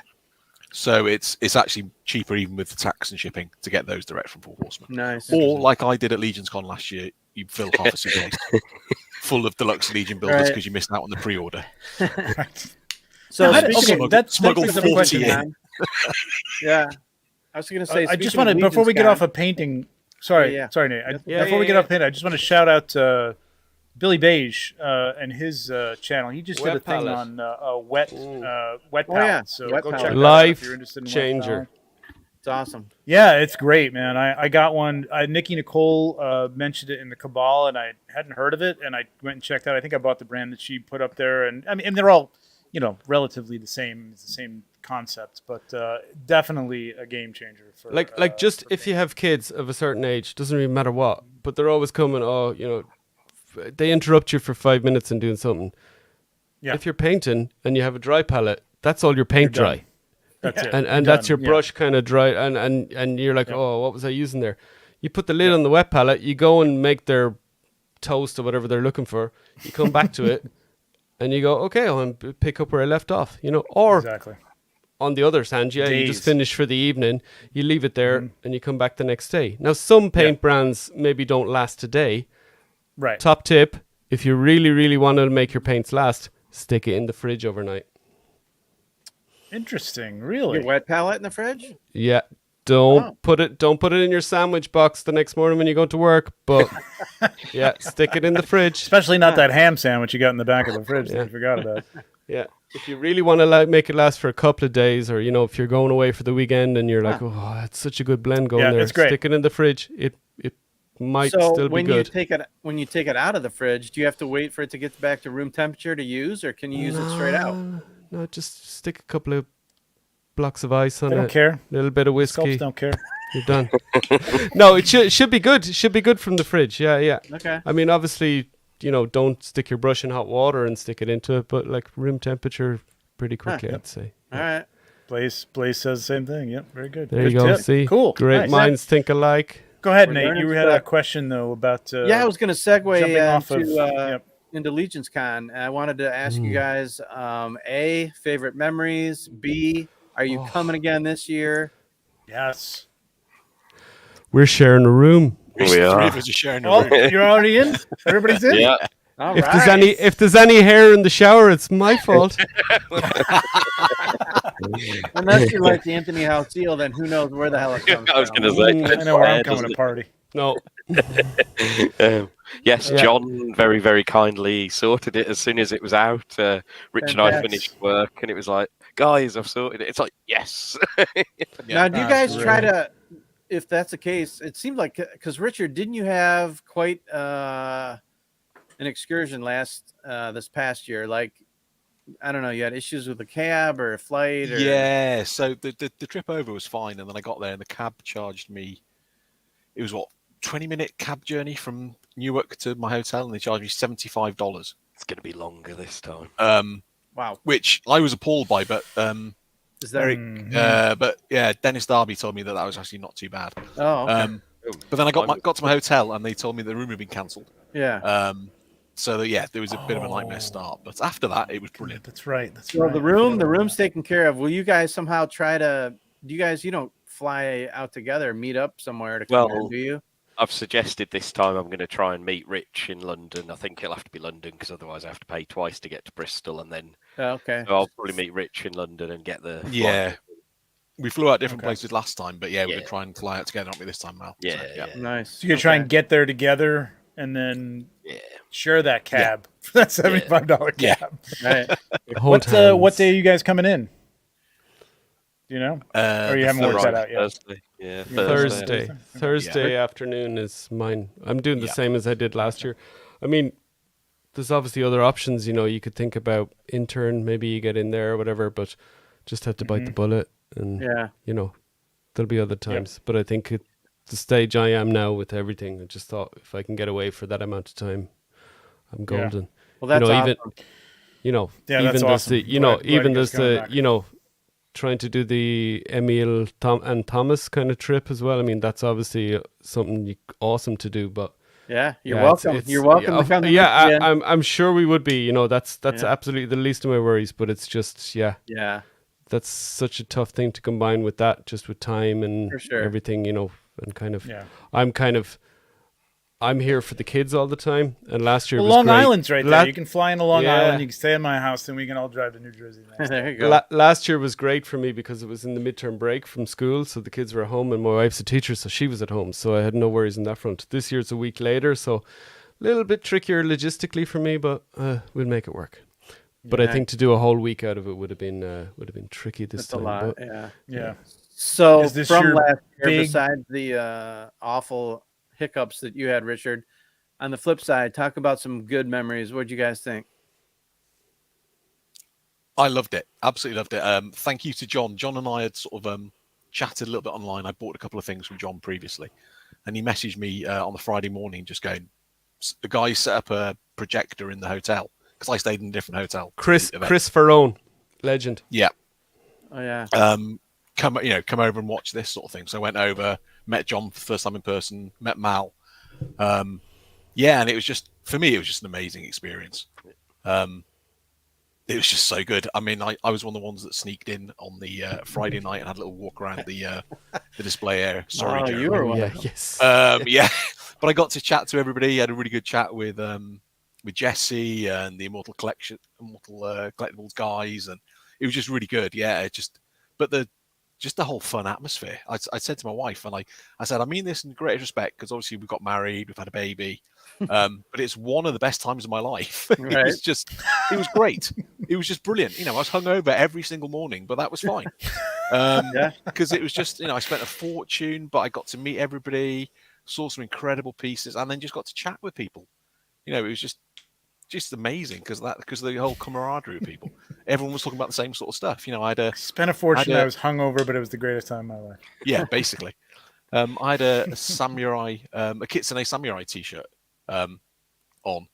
I remember that. Just chatting to me about that, and that was just awesome. We just started the conversation, and then half an hour later, I was still chatting to them about stuff. It was just an awesome time. Awesome. How about you, Malcolm? I'm very much like Rich. The whole thing was just so good. I mean, the worst thing was I didn't get to speak to a bunch of people it would have been really cool to speak to. That was and I've sort of spoken to a couple of people since more than I did there now, so it'll be good this year as it is now to perhaps talk to them a little bit more as well. But I'm with Rich. It was probably, I mean, Travis on the My Wife group asked, what's best holiday you've been on? Yeah. It's hard not to go, well, Legions Con 2022 was... Hey, Malcolm, I literally had that typed in on my phone today, about and that. I just deleted it. But I literally was going to say the same thing. Yeah. It was so good. It was everyone was. I mean, I came on my own because I don't really have a friendship group that are into toy collecting. Bumped into these two, Obviously, Richard's actually only like an hour and a half, 2 hours away. Never really. Oh, so you guys didn't even converse on the Cabal or anything like that in terms I'm rubbish at the social media thing. I knew Richard from selling to him. That was it. And obviously, a few posts here and there, and I knew he was English, Welsh, but UK. Right. Yeah, so very cool. Well, I'm super glad you guys are coming back, man. Yeah, but and I mean, for me, walked out of firstly arrived was kind of so the Thursday was pretty tired, but kind of got all cleaned up in the hotel and was thinking, okay, I'm going to go down now and meet all the guys, the Michigan crew and whatever. Woke up on my bed at 5 a.m. So I was like, okay, that didn't happen. Yeah. So going out for breakfast in the hotel, and I see this guy coming along with the Legions t-shirt, and I was like, okay, I'm just gonna talk to everybody. This is how it's gonna go. So I said, how's it going? He goes, oh mate, how's it going? This guy here, Malcolm. I was like, oh my god, it's another foreigner. Yes. So we stuck together then for the morning. We met a lot of people in the we got to be we met people in the breakfast room. We met all you guys, Nate. You were having breakfast. Yeah. So we got chatting, and then obviously we watched the G-Con from the hotel, hung out. I had a couple of customs that Len had kindly let me shelf space, so that's how I got into the attendee floor the night before, the exhibitor floor the night before. So that was cool, and then just to look around there already, kind of sneak preview was amazing. But yeah, a couple of cool things. Like an amazing thing we did the Saturday and the Sunday lunchtime going across to the sandwich shop. What's the name of the sandwich shop? Jersey Mike's. Jersey Mike's. Oh yeah. The three of us and Bill Mancuso and Izzy. Both days. Oh, nice. We were What a just great both like the first day we were just coincidentally leaving the hotel. The second day we kind of just winked at each other and went, "Let's go," because we had such a great chat the previous day. That's awesome. You know, and it was just like the chat was pretty Bill spicy. is the best, Yeah, there was, but like Bill is fun. You're kind of sitting there going, "God, I'd like to do this every day." You know, this would be fun. You know, kind of working lunch or whatever. Yeah. So, you know that, and then Saturday night in the hotel lobby was amazing. These boys. I mean, I had a lot of chats with old man Kyle. We're gonna have not only our own lobby area, we're gonna have an Irish pub. I know, I'm you're gonna be literally have to go and sit. I don't know how Irish I'm literally it's have be, to go to sit in the corner and play my guitar and pretend to be Irish for the weekend or something, you know, and do Irish dancing and leprechaun hat and the whole. Bring your harp. You know, drink green pints of Guinness, you know. No, but so the whole thing, I mean, you know, it's definitely an awesome experience. And like as much as your country is amazing for a lot of reasons, you know, it's a long way to go to do anything. Yeah. So to cross the Atlantic for something, it must be good. Yeah. It is crazy. And obviously last year was crazy. To, you know, I want to see what this is like. You know, it was a bit of like, you know, is it what it is? And also I want to meet these, I want to meet all these people that I'm speaking to online, because, you know, at some point you kind of think, God, I have to check that they're really real, you know, that this isn't the Matrix. Right. And this time it's actually, no, holy shit, I'm going to be excited in the airport now going, oh my God. And not just about like the thing about like, I'm going to meet these two boys again if we don't get to see them in the meantime, because God knows what, life throws. Right. But it's incredible. You know, like, there's the Star Wars celebration is happening in London. I would love to go to that, but I'm not going to pay to go over there just for the Star Wars celebration. You know what I mean? And especially my wife's not into it, so it's not really a vacation, you know, for her or anything like that. But it's a bit like I would go if they said next year that Legions Con was in London. I would be there. You know what I mean? Right. I think of like the Star Wars celebration. It's like it's weird. It's like it's great. But I mean, it was so much fun, man. It was the most fun I've ever had at a con. I've had some great times at cons. San Diego was great a couple of years ago, but this was the most fun for sure. It was brilliant. When I originally said I was going to go out, my wife was like, "Okay, that's fine, yeah, great." And then I came back and I was raving about it and saying what an amazing time it was, and she's like, "Oh yeah, but you know, great for a one-off, obviously." And I was like, "Yeah." Mm-hmm. Yeah. And then she's like, "What?" And then she said it again. Well, you've gotten that out of your system, Richard. Yeah. I was like, well, why not? And then literally the second the dates and the tickets went up, John was like, "Got a room?" And like, "In 100%, yeah, great." And what did she say to that? She wasn't impressed, but yeah, I'm sure. There we go. Annual, but it's like you get to know people online, and then you meet them, and they're even better than you thought online. Yeah. Because obviously, generally online, unless you're a troll, you try and present the best side of yourself. Sure. And you can be way better looking than you are. You can be way cooler than you are online than in person. But then you meet them, and they are actually that, and they're better, and they're cooler, and they're nicer and friendlier. But dude, so you're saying about this way better looking in person, right, John? That's right, exactly. Well, I mean, it would be difficult, Nate, but it is actually true. Can you believe that, ladies? You said it. Yeah. But it's like photos don't do you justice. Like, I mean, he looks 49 in real life, guys. Can you believe it? Oh, Jack. Oh, you and your. You're gonna have a whole week. You're gonna have a whole weekend of that in November, so get prepared. I'm an hour and a half away from this thing, and my wife still says, like, "You're going away for the whole weekend for this?" I'll tell her, ring Richard, Malcolm, John, whoever. Just ring one of those guys. This is the thing I'm telling her. I'm like, listen, there are people coming from Luxembourg. Okay, she's gonna be like, the hell is Luxembourg? Yeah, because exactly. That's more impressive than England, just because no one knows. Yeah, because it's like Britain. That's like we can fly 5 hours. It's no big deal. But Luxembourg, I don't even know where that is. Is that on Earth? Is that somewhere here? Yeah. Yeah. No, I'll be right back, gentlemen. My work colleagues all thought I was crazy. They were like, traveling 18 hours to get there for a 2-day event. Are you out of your mind? I was like, no, I know. I really can't wait. And now they're jealous. It's going to be great. And now they're jealous, obviously. Not. It's going to be amazing. I mean, this venue looks incredible, man. I mean, it looks good. Yeah. Yeah.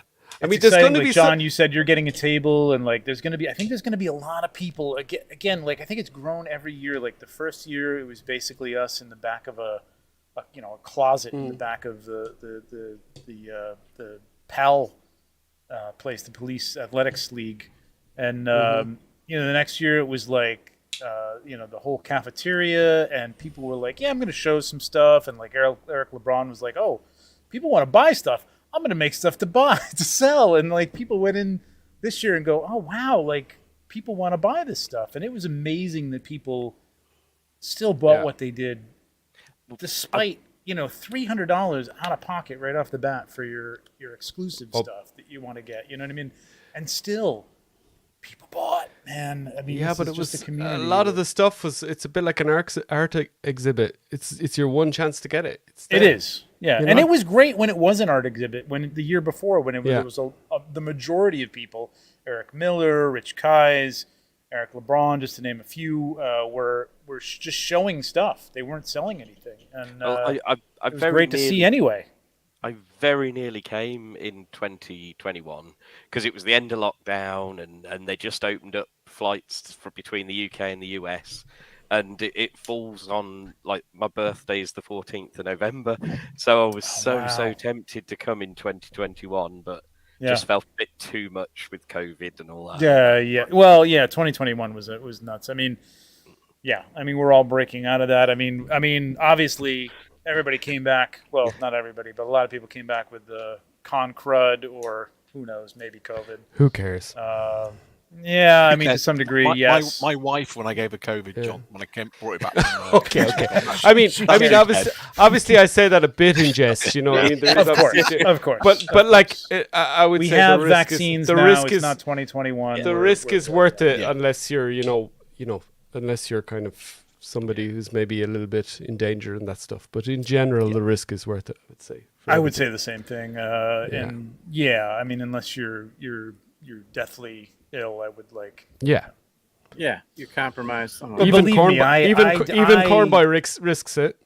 I feared coming down with something because I've had a couple of bouts of COVID, and I've had one that was really bad, and I was like, and despite like forget about like infecting others, which would be a concern. I couldn't move, I just wouldn't be able to go. Jesus. You know what I mean? So I was really scared that was going to get. That's only happened once, but like I wanted to live in a happen bubble again, like and I'm weeks. like I stayed out of the public for weeks in advance, at least 3 weeks in advance. I did not want anything to happen. So I would suggest. Maybe do the same this year, or at least take your vitamin C or whatever. I put myself in quarantine. Get the vaccine, even if you're whatever. The biggest risk is getting it beforehand. Right. Yeah. That's the thing. That is the thing. You do not want it. Yeah, exactly. We have to do 3 days a week in the office, and I built my time up in advance, so I didn't have to go in the office for the week and a half before, so there was no chance of catching anything.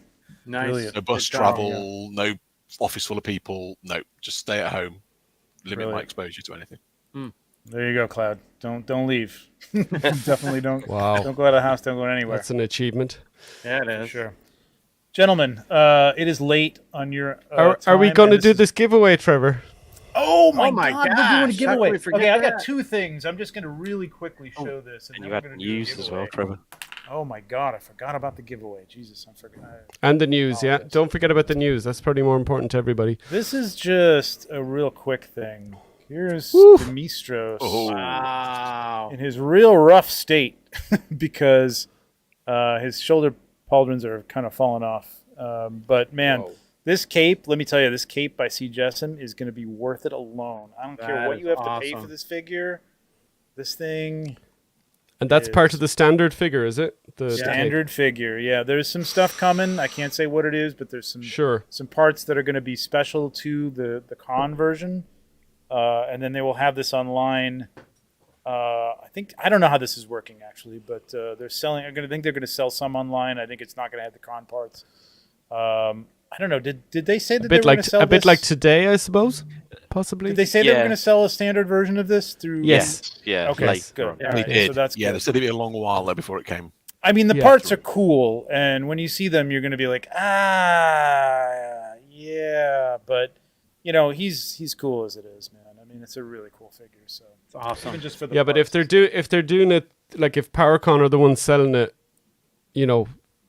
You're lucky if you go to the con and forget about it. Otherwise, you know that'd be my attitude to it. You know, Unless you can deal with somebody, but don't be too annoyed about it. just get over it. Too hung up. I mean, you'll make up your mind when you see what the extras are. Yeah. But you know, it's kind of like the other extras. Like there'll be another chance that you'll be able to get those maybe, or are they new sculpts? I'm not saying anything. I tried, guys. I tried. Good try, John. Good try. That was good. You really just kind of slipped that in there too. It wasn't really like let me ask you a question. Well done, Trevor. See how professional Trevor is, even after you can't catch me off. People have tried to catch me off. You can't. Even after 2 hours, listen to us prattle on. All right, so we have a giveaway. Yeah. Do we want to show what this is? Do we want to put this? Do you have that picture I sent? You know what? I don't have it ready. Hang on a second. Let me see if I can. Do you want to get it? Or no, I'm going to get it. I'm going to pull it down from... Here we go. I got it. All right. I think I can just share this. And this is courtesy of John. Is this reflecting your Irish heritage? Look at yeah. Can I try to ignore my face behind there and just look at this? A little bit, yeah. I lied. It's got the red beard and the green armor. And... So this is a custom done by John. It's got amazing. Look at this. I want this. So I know I want it too. I haven't named him, but I just thought today of a good name for him. So you know, I'm in Europe. A lot of French is spoken in Europe. The French for lounge is salon. Am I going to have to spell this? So we can call him Sir Salonis. Oh, nice. So we are on the Legions Salon. And then this is so I've stuck him in a box as well.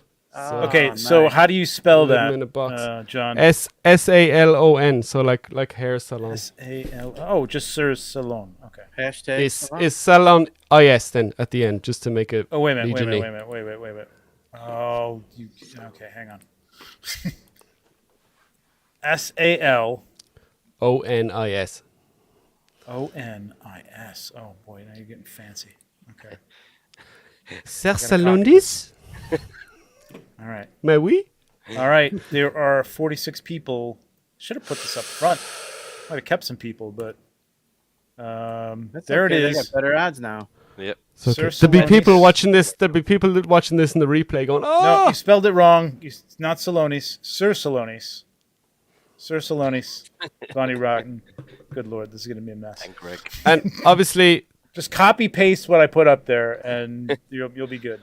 I am foreign, and in honor of everyone that's foreign and everyone that's not foreign in the States, this is shipped to everywhere, unless my post service does. Yeah. Except maybe, you know... Because if it was just people in Luxembourg, it was going to be a real small entry level. Except maybe if you're in a war zone. But if you're in a war zone, you shouldn't be watching this. You should be taking care of yourself. Right. Well, this is amazing work, John, and very generous. Yeah, so this is... Maybe make me big there, Trevor, just for a sec. So... Yep. Sirloin. He's in a box and everything. He's in a box. I put my little sticker there with all my little heads. That's awesome. Great. Dwarf box. Very cool. Oh my God! All the accessories in the back. Very nice. Very nice. So awesome. that's a Wolf King head. This is huge, man. This is a huge. Man, I want to see. We got 46 people in here. I want to see everybody joining this, and you're gonna make everybody jealous tomorrow when you say you won this, and people didn't show. Just because it's Saturday at 6 o'clock. Come on, man. What do you got better to do? date night. So I wanted to do this for the dwarf fans because they've been so not looked after. They've been slighted slighted. last years. I hope Anthony is still here. I don't see just Anthony. It's for you, Anthony, and your group. You're awesome. Somebody, group. please text Anthony and tell him that there's a dwarf. Because I would be heartbroken if Anthony didn't know that there was a dwarf. Seriously, he said he threatened to wrestle you at Legion's Con, Trevor. Or Nate, you could wait text him and tell him because I will. Or you could wait for the text in the morning when he watches the replay. That's right. God damn He did right at the start of the stream. He said, "Oh, I'll be able to stay." His Eagles already lost the Super Bowl, so I'd hate to have him and this is green for God's sake. I mean, come on, He's entered. I can see him up there. Oh, there he is. Okay. Did you enter? Okay. He he's there. Okay. There he is. All right. I was just texting him. Thank God. All right. We're gonna give this a couple minutes. Anthony, I was just texting you how much I love you. Jonathan, I just want to make sure. The dwarf people are underserved right now. So you know what I mean? I just really want to make sure that they get taken care of. Not that he's gonna win, but And actually, my next custom will be a dwarf as well because I have a whole pile of dwarf Legion builder parts from the deluxe wave. This is brilliant. What's the head from again, John? So that's a Wolf King head. Yeah. It is. Done by Emil. Yeah. And then the rest is basically Cavan dwarf parts. Okay. Plus a King Bromden shield. Shield looks freaking amazing. But that shield comes with the Cavan dwarf, but I didn't realize at the time, so I took my King Bromden shield and did it. And then I found the brown non kind of decoed one in my box, and I was like, "Oops." Oh well. So, is this a die you made or a dio that? Yeah, that's one of my dios for painting. I have that one and a kind of a normal bricky one. Yeah. Very nice. I may have to commission this piece from you. This is amazing. Nate, we can do friends rates with you. Don't worry. All right, let me get as this in open you fly over to collect it, and I'll look after you while you're here. Oh, I'd be more than happy to. Yeah. I'll bring you on the whole. There's a whole river that runs along the side of Luxembourg called the Moselle. Yes. And there's just vineyards the whole way along it, which is why I'm drinking this stuff. And I hear there's a place that you can be at Germany and France and Belgium. Yeah, exactly. But that's at the end. So we start at the top of the Moselle. We go all the way down every vineyard, and then we get to the little point in Schengen where it's like Germany, Luxembourg, France. I would love to come back to Luxembourg. And we mightn't be able to. We mightn't be able to stand up at that point, but we can give it a go. I love Luxembourg. I'm there, buddy. There you go. Yeah, so that's why I don't shop local when it comes to action figures because obviously the best action figures in the world are made in New Jersey. But absolutely, I compensate my carbon footprint by drinking stuff that comes from 5 kilometers down the road or 4 miles and maybe a bit less for you Americans. Well, bless you. It was actually funny. I was saying to my two lovely colleagues here when they posted the date for the retailer wave. I said to them, I had to look at this date for about 10 minutes to figure out when that was because I was like, that already passed. The 3rd of January. Hold on now. I mean, I know I had a good night on New Year's Eve, but I'm sure I didn't miss that. Just because we do things logically here, it doesn't. What? The day, the month, the year. That seems to make sense. Small to big. Day, month, big, year. Yeah. You know? All right, John. It's been nice having you. I broke them. 1-0 Damn it, that makes sense. 1-0 to the EU. 1-0 to the EU. Come on. I mean, all starting with the year. I guess you're we all know good at everything else. We're only good here at labor laws, consumer protection, and measurements and dates. Yeah, and free healthcare. Maybe that's free healthcare is good. That's a good one. Yeah, that's a good one too. We won't get into that at 2 a.m. on a Saturday night or whatever it is. No. All right, we got 34 people here. We got 48 people in the chat. Hit the like. Hit the like. And we only got 34 people, so I'm going to give you 30 seconds more. That's it. 30 seconds. Sir Salonis, copy it, and that's it, man. We're giving it away. 20. Now I'm going to find out how much shipping is going to cost me. 10. Nothing. Hashtag Legions Land was not Yeah, exactly. Yeah. So 0 is also a number, you know. All right. 5, 4, 3. Okay, good luck, guys. 2, 1. Here we go. 34 Oh, entries beautiful bean for this footage. amazing custom. Here we go. I am not in it. If I win it, I do not win it. Maybe. I love it, though.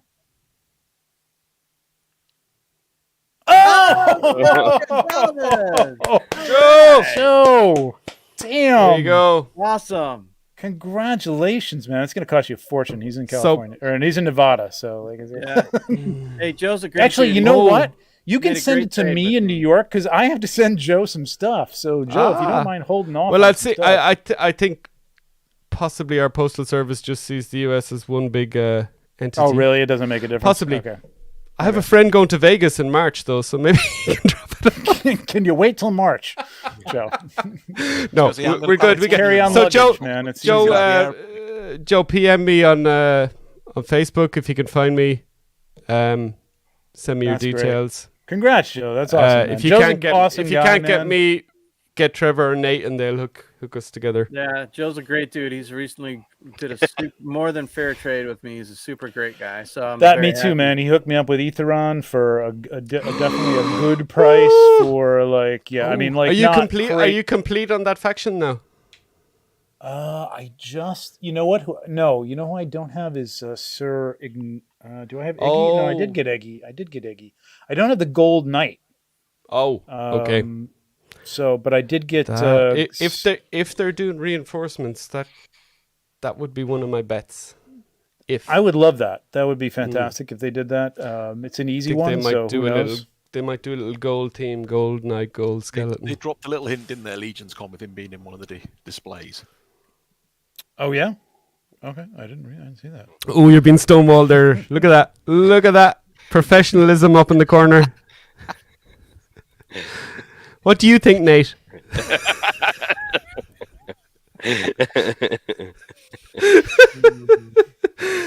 Funny.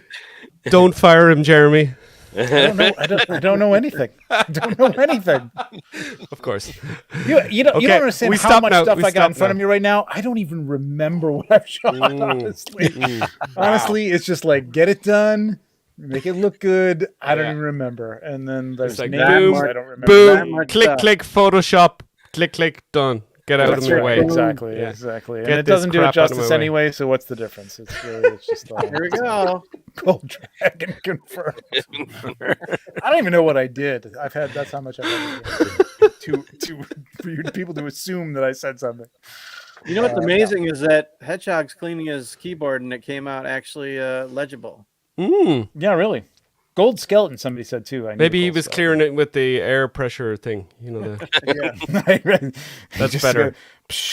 Yeah, he spelled out some words with the air pressure. Or he has one of those white keyboards. Exactly. This is a ton of fun. I appreciate you guys staying up to all hours of the night. This is fantastic. I'm glad we got this done. Thank you for having us. Yeah, it depends on where we're going in the rest of the world when we'll be able to do this again. Like we're probably doing it 4 in the afternoon on a Sunday or something like that. But it's fun, whatever. Maybe we'll go with Canada next or something like that. Make it easy. Well, I think I speak for us all to say we'd be happy to do it again at some stage. Awesome. Oh yeah, and we would love to do it again. Yeah. And you know what? We'll all be at Legions Con, and we'll be doing a live like we did last year. Hopefully, a little less in the bag. Spontaneous. Or maybe more in the knowing bag. these guys, maybe more. A little bit more organized, shall we say?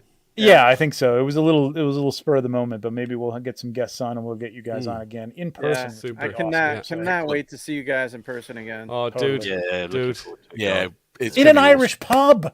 Yeah, in an Irish pub. In a pub. Oh my god! I may just have to go on a detox for the whole summer or something. Now, is anybody just good hang at my liver on a washing line? No, I'm in training. I'm a bit of a pool shark. Yeah, I'm in training right now. Okay. There you go, Nate. There you go, John. I'm ready, man. I'm ready, man. But I also there's a key to this, right? There's like like 3 or 4 beers is like the perfect level to be like an absolute shark. Then you're like invincible. Yeah. And you have So one you have more, to have 3 or 4. one more or one less, and you're like, oh, it starts to get ropey. But there's that sweet spot. You're my counter. You're like my you're my guy behind me that stands behind me. You may have to get and counts the cards and stuff. Yeah. All right. John, I may have 5. John, I may have 5. Let's go to the table. Let's get going. I may have to get you at lunchtime before. Can we play pool at lunchtime, Trevor? Come on, just quick. Before we go to New Jersey Joe's, Jersey Johnny's, whatever. Jersey Joe's, yeah. John, can I check? Is the rumor that stew in the Irish pub? Sorry, Rich. I was going to say, can I check? Is the rumor that an Irish man going into an Irish bar has to buy the first round true? Well, now it is, I suppose. Yeah. Yay!